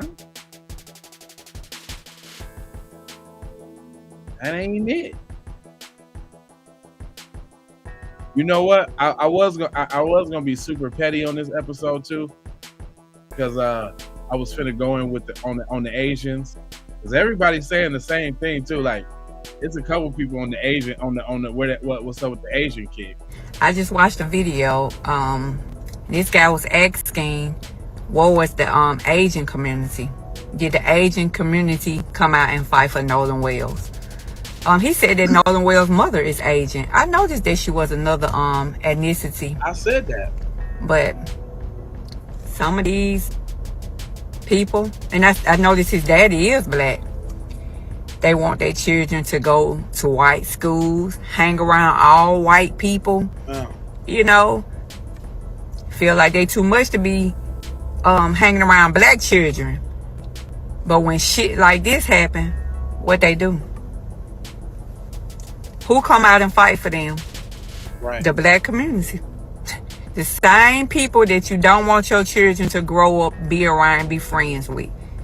That's who the fuck come out fighting for y'all motherfucking ass. The black community. Nah, girl, I get some ad revenue. Jeez Louise. You know what? Facebook's almost turning into X. Like, it's just potty mouth central over there. Everybody throw the F-bomb so loosely. And you know what? I use to curse a lot too, y'all. So I'm almost being real judgmental. Actually, I got a very potty mouth too. I just be trying to watch it for YouTube. These little.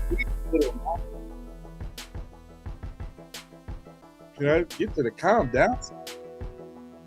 Dang, nice little video on them. We don't let it rock out, but yeah. Oh.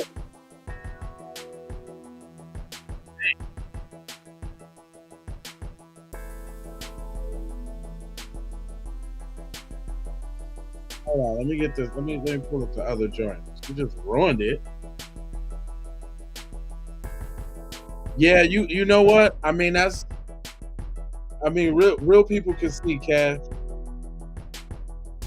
Nolan. To me, the way these folks look, there was some red flags that Cuz definitely looked over and being with them, because they don't even look like they belong in the same friend group. Like, you know, friends who hang around, they would have some sort of, at least, a child together or something. I just, they all look like a bunch of dweebs that don't look like they should be hanging with the football star with the huge traps. That nigga got boulder shoulders. They just don't look the same. He said Nolan's dad owns a dealership. He won kicked 2 FBA teams out of the store.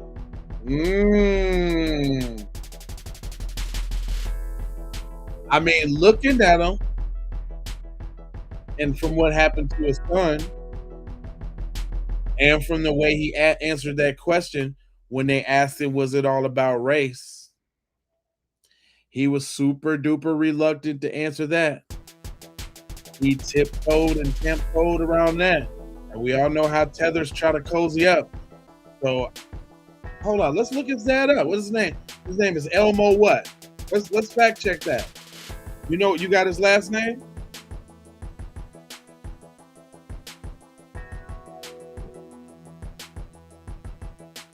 Oh well, Wells, right? Duh. Hold on. I'm sorry, I had a little slow moment. Wouldn't his last name be Wells? Let's check that out.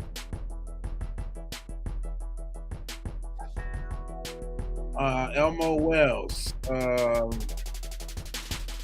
Ocean Springs,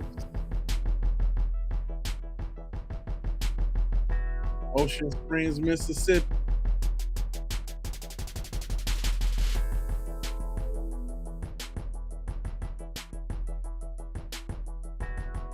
All right, let me see if so.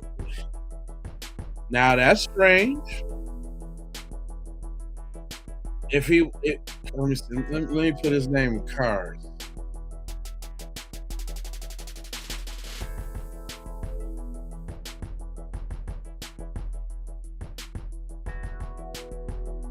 That's strange. Hold on. Ain't nothing?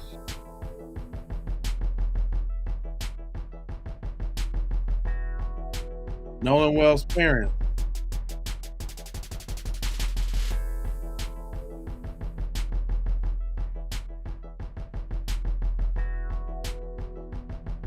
Oh, that's strange. That's just the same old. That's just a Elmore. Okay, so his name is Elmore Wansley. All right, hold on. See, this how I be digging and searching. Okay, his name is Elmore. Elmore Wansley. Let's go. I guess he was in Ocean Springs, right? That's who got the jurisdiction over the case, or is that just where the thing was? Okay, Elmore. Okay, so that's CBS News on Facebook. I'm trying to see if he got a LinkedIn or something. Or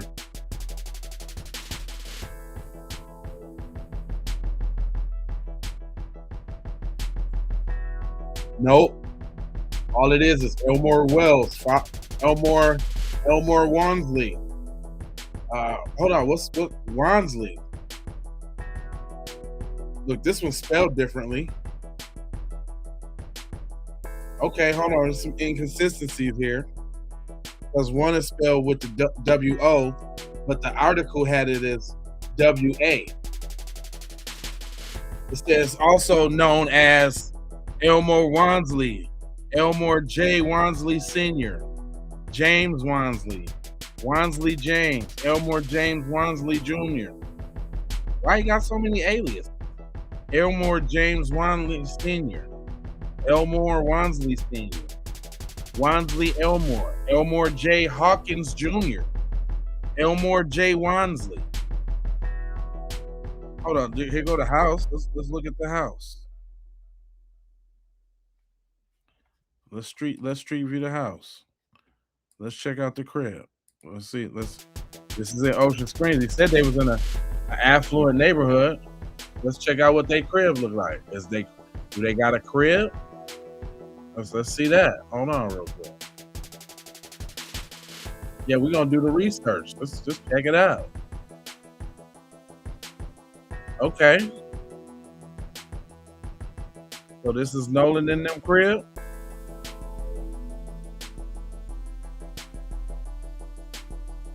So this is Nolan in them crib right here.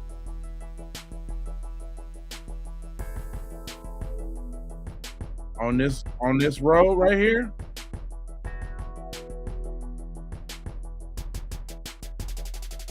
I wonder how could we corroborate that story? Is Nolan Wells do Nolan Wells got a is his social media still up? See, that's another thing. Why ain't nobody going back to his social media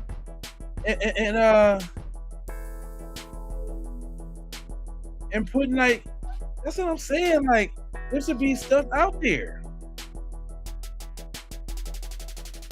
Is this the house? Hold on, let me see something. Let me do a little reread. Because okay, this is street view for the crib. I was trying to reference these cars right here. So Nolan Wells, let me see. Nolan. Let me see if he got some social media.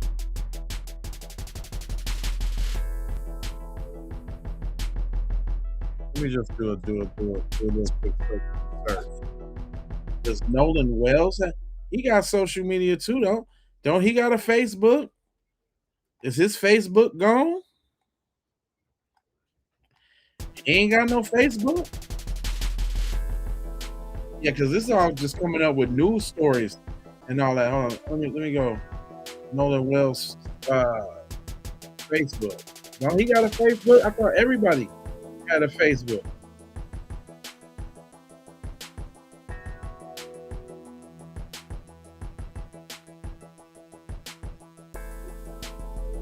Because look. Okay, hold on. Here goes something. Southwest Mississippi Community College athletes. I think that's where he went. So we can find this. He's a wide receiver, 6'1", freshman. Parents is Christine Wells. Has 5 kids. Oh, listen. Christine Wells, he has 5 siblings. Elmore, Ethan, Jalen, Jaden, and Carly.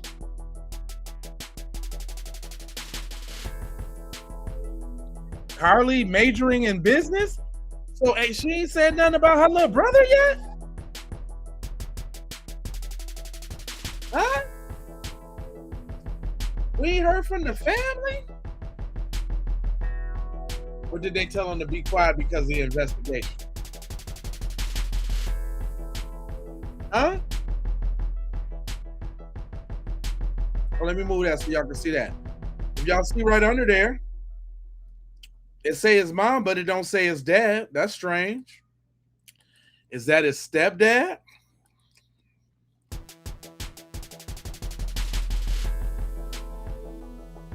That's real strange. Little Nolan. Well, let's see what else we can find on Cub. Hold on. So that was Southwest. Southwest. So he got a school thing. But where's this? He ain't got no social media? Uh-oh, here go no. Uh-oh. Uh-oh, here goes Graham. Hold on. Uh-oh. Why he only got 4 pictures? Oh, no. He only got 4 pictures on the gram?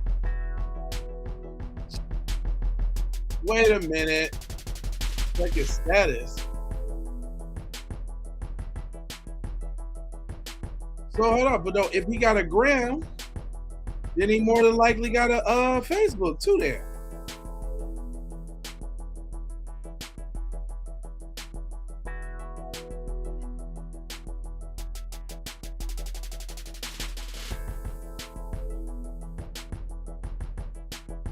I'm seeing if some of them who was on the football squad. I was just seeing if I see any of them names on the football squad. So you telling me the kids that he was with wasn't on the squad with him? Was them his real friends?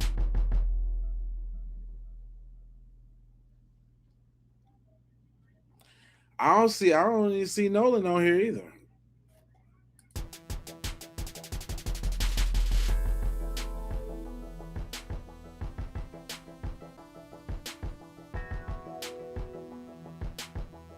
Yeah, I don't know, man. This is looking a little suspicious. He said they talked about their children. He has an older brother and a twin brothers that's younger. Okay. They watch most cheered songs on his page. Yeah, yeah, that don't do that definitely don't do good for the case of this being a hoax though, or a psyop. 'Cause I mean, I was trying to see something that that would show like a car and like where they getting all of these pictures from for Nolan.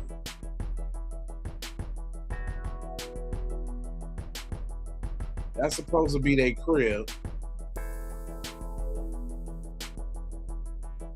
Hold on. Hold on. Ain't her name Christine Wongsley? All right, hold on. His last name was Wongsley.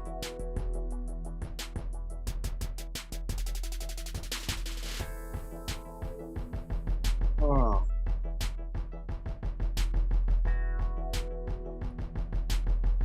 Oh, that must be what is that? Oh, that's where his wife got a practice? Because that's her name. She a nurse. Christine Wells Wongsley. That's her. Damn, they got her mom's job up here like that? Why is her name attached to the job like that? That's crazy.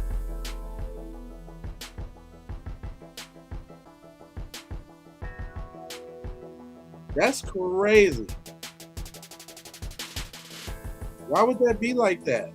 Why?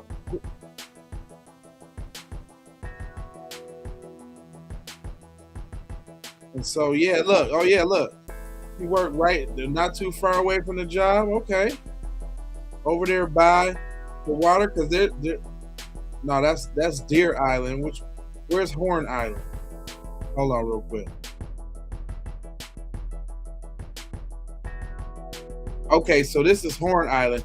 They stay over here, or right here at this crib. This is Horn Island. That's a long ass way.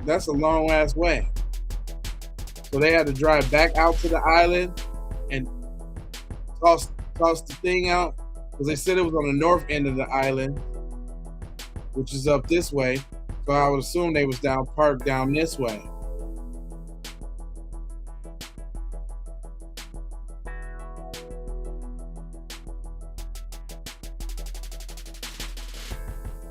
Yeah, they look like they live in the good part. Look out here in the burbs, in the burby burbs.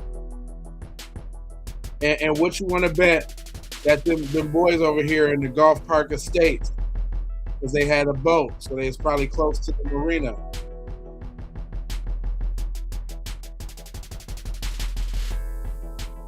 Yep, Golf Park Estates sounds like a really ritzy area. Yeah. You can usually kind of tell by the name of this. No, I don't think it's that ritzy, because the name of the streets has got numbers. Usually ritzy areas, maybe have Buttercup Lane and oh, here we go, them streets. Meadowlark Avenue and Point Auchauses Road. Yeah. Barnacle Boulevard. Yeah. Seahorse Avenue. Yep. They probably lived over here. Which is a little short ride from the crib.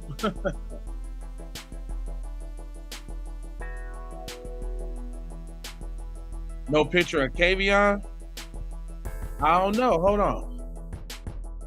Since we're doing the research, trying to get a feel for what they got going on over here. We done found the address. We done found this daddy. Shit, why they got the nigga number and all of that? They got his whole phone number up here, fam. I ain't never seen this.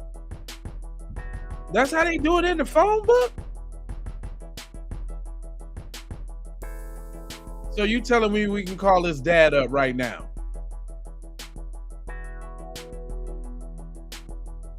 We can call a house up right now. That's crazy. That is crazy. Here, let me blow that up for y'all so y'all can see. This public information. This out there. I ain't even had to do a click or two to get to it. But this is what I see. Look at that. That's his dad's name. Elmore Walmsley. That's supposed to be their address. They've been there since 2020. They got his cell phone number up here. Hold on, let's see where they moved from. Let me see what the old crib look like. Oh, this might be the new crib. Hold on now, this look like that might be the new crib. This look yeah, this crib look better than the one they just got up out of in the little area. Hold on. Let me see where this little spot at. Where they used to live. All right, that's the old crib. Let me see. They got the street view on that jump. Yeah, let me see the. I want to see the street.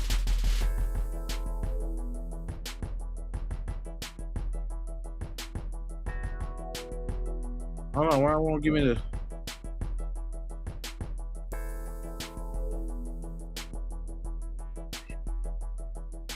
Yeah, they live in a decent little crib.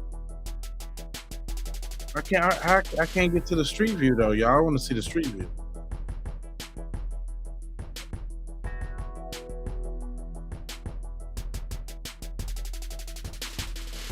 Yeah, this looked like a little bit more ritzy area than where they was living before. That's a nice little HOA right there. All houses. Oh, and Wyatt and them, they probably live over here somewhere. Hold on, let's see where that is in proximity to. Yep, look, look, right over here by Horn Island. That's where that's probably where they know each other from over here. I told you that looked like a little ritzy little area right here. Golf Park Estates. Oh yeah, this probably what the party was right over here. So hold on, let me see if I can see where they little boat dock or they little marina at.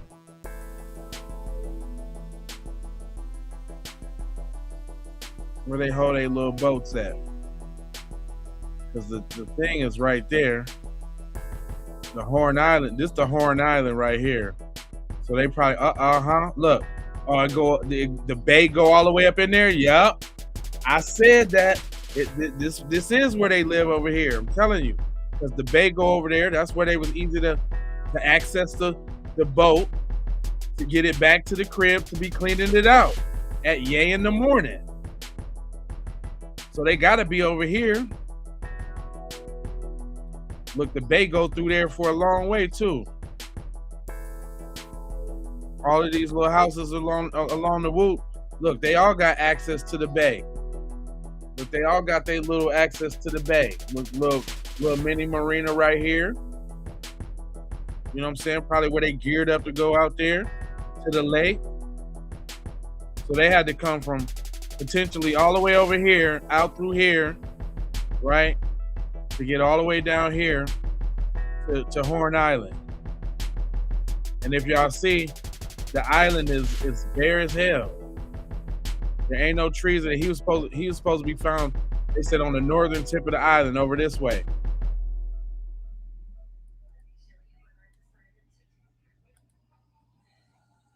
Oh wow, you can get on the island. Oh wow. So we on the island now? Oh look, there go a tent on the island. Look at that.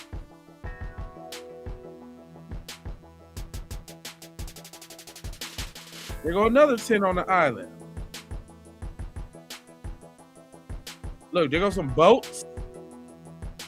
Oh, so it's like people frequent this island, especially if you could just jump on a Google Maps and see people there. Oh, so yeah, they probably ass out with that island story. That island story ain't it.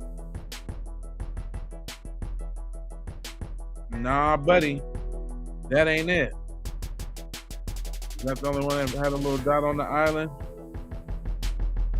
Uh-oh, hold on here. What's this on the island?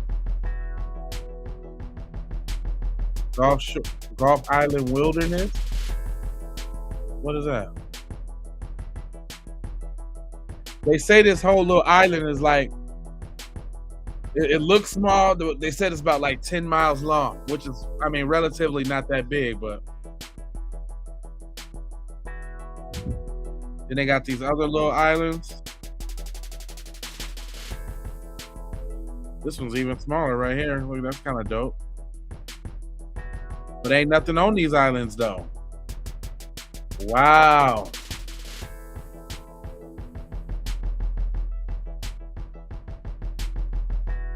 This is the kind of shit I be doing online, y'all. Like if I get into something, I just get to digging for it and just try to find out the answer. Straight up. Let me see where we at on the stream. All right, that's cool, man. I just wanted to touch on these little subjects. You know I'm coming back tomorrow because I stream all the time. I appreciate y'all rocking and rolling with me. I ain't gonna hold you, but I'm gonna mold you, fold you, and scold you about being on code. You know, I got 4 words for you. I need you to go ahead and subscribe for the vibes. If you have not already, I need you to go ahead and hit that like button. Boost that, or what is it called? Hype that thing too. Let me get some hype. Hype me up. Y'all already been commenting and all of that. I appreciate that. Make sure you share if you care about getting Black empowerment everywhere. And I'm Jay Lava. Love, peace, blessings, and aloha. I'm out to Doha for Shoha.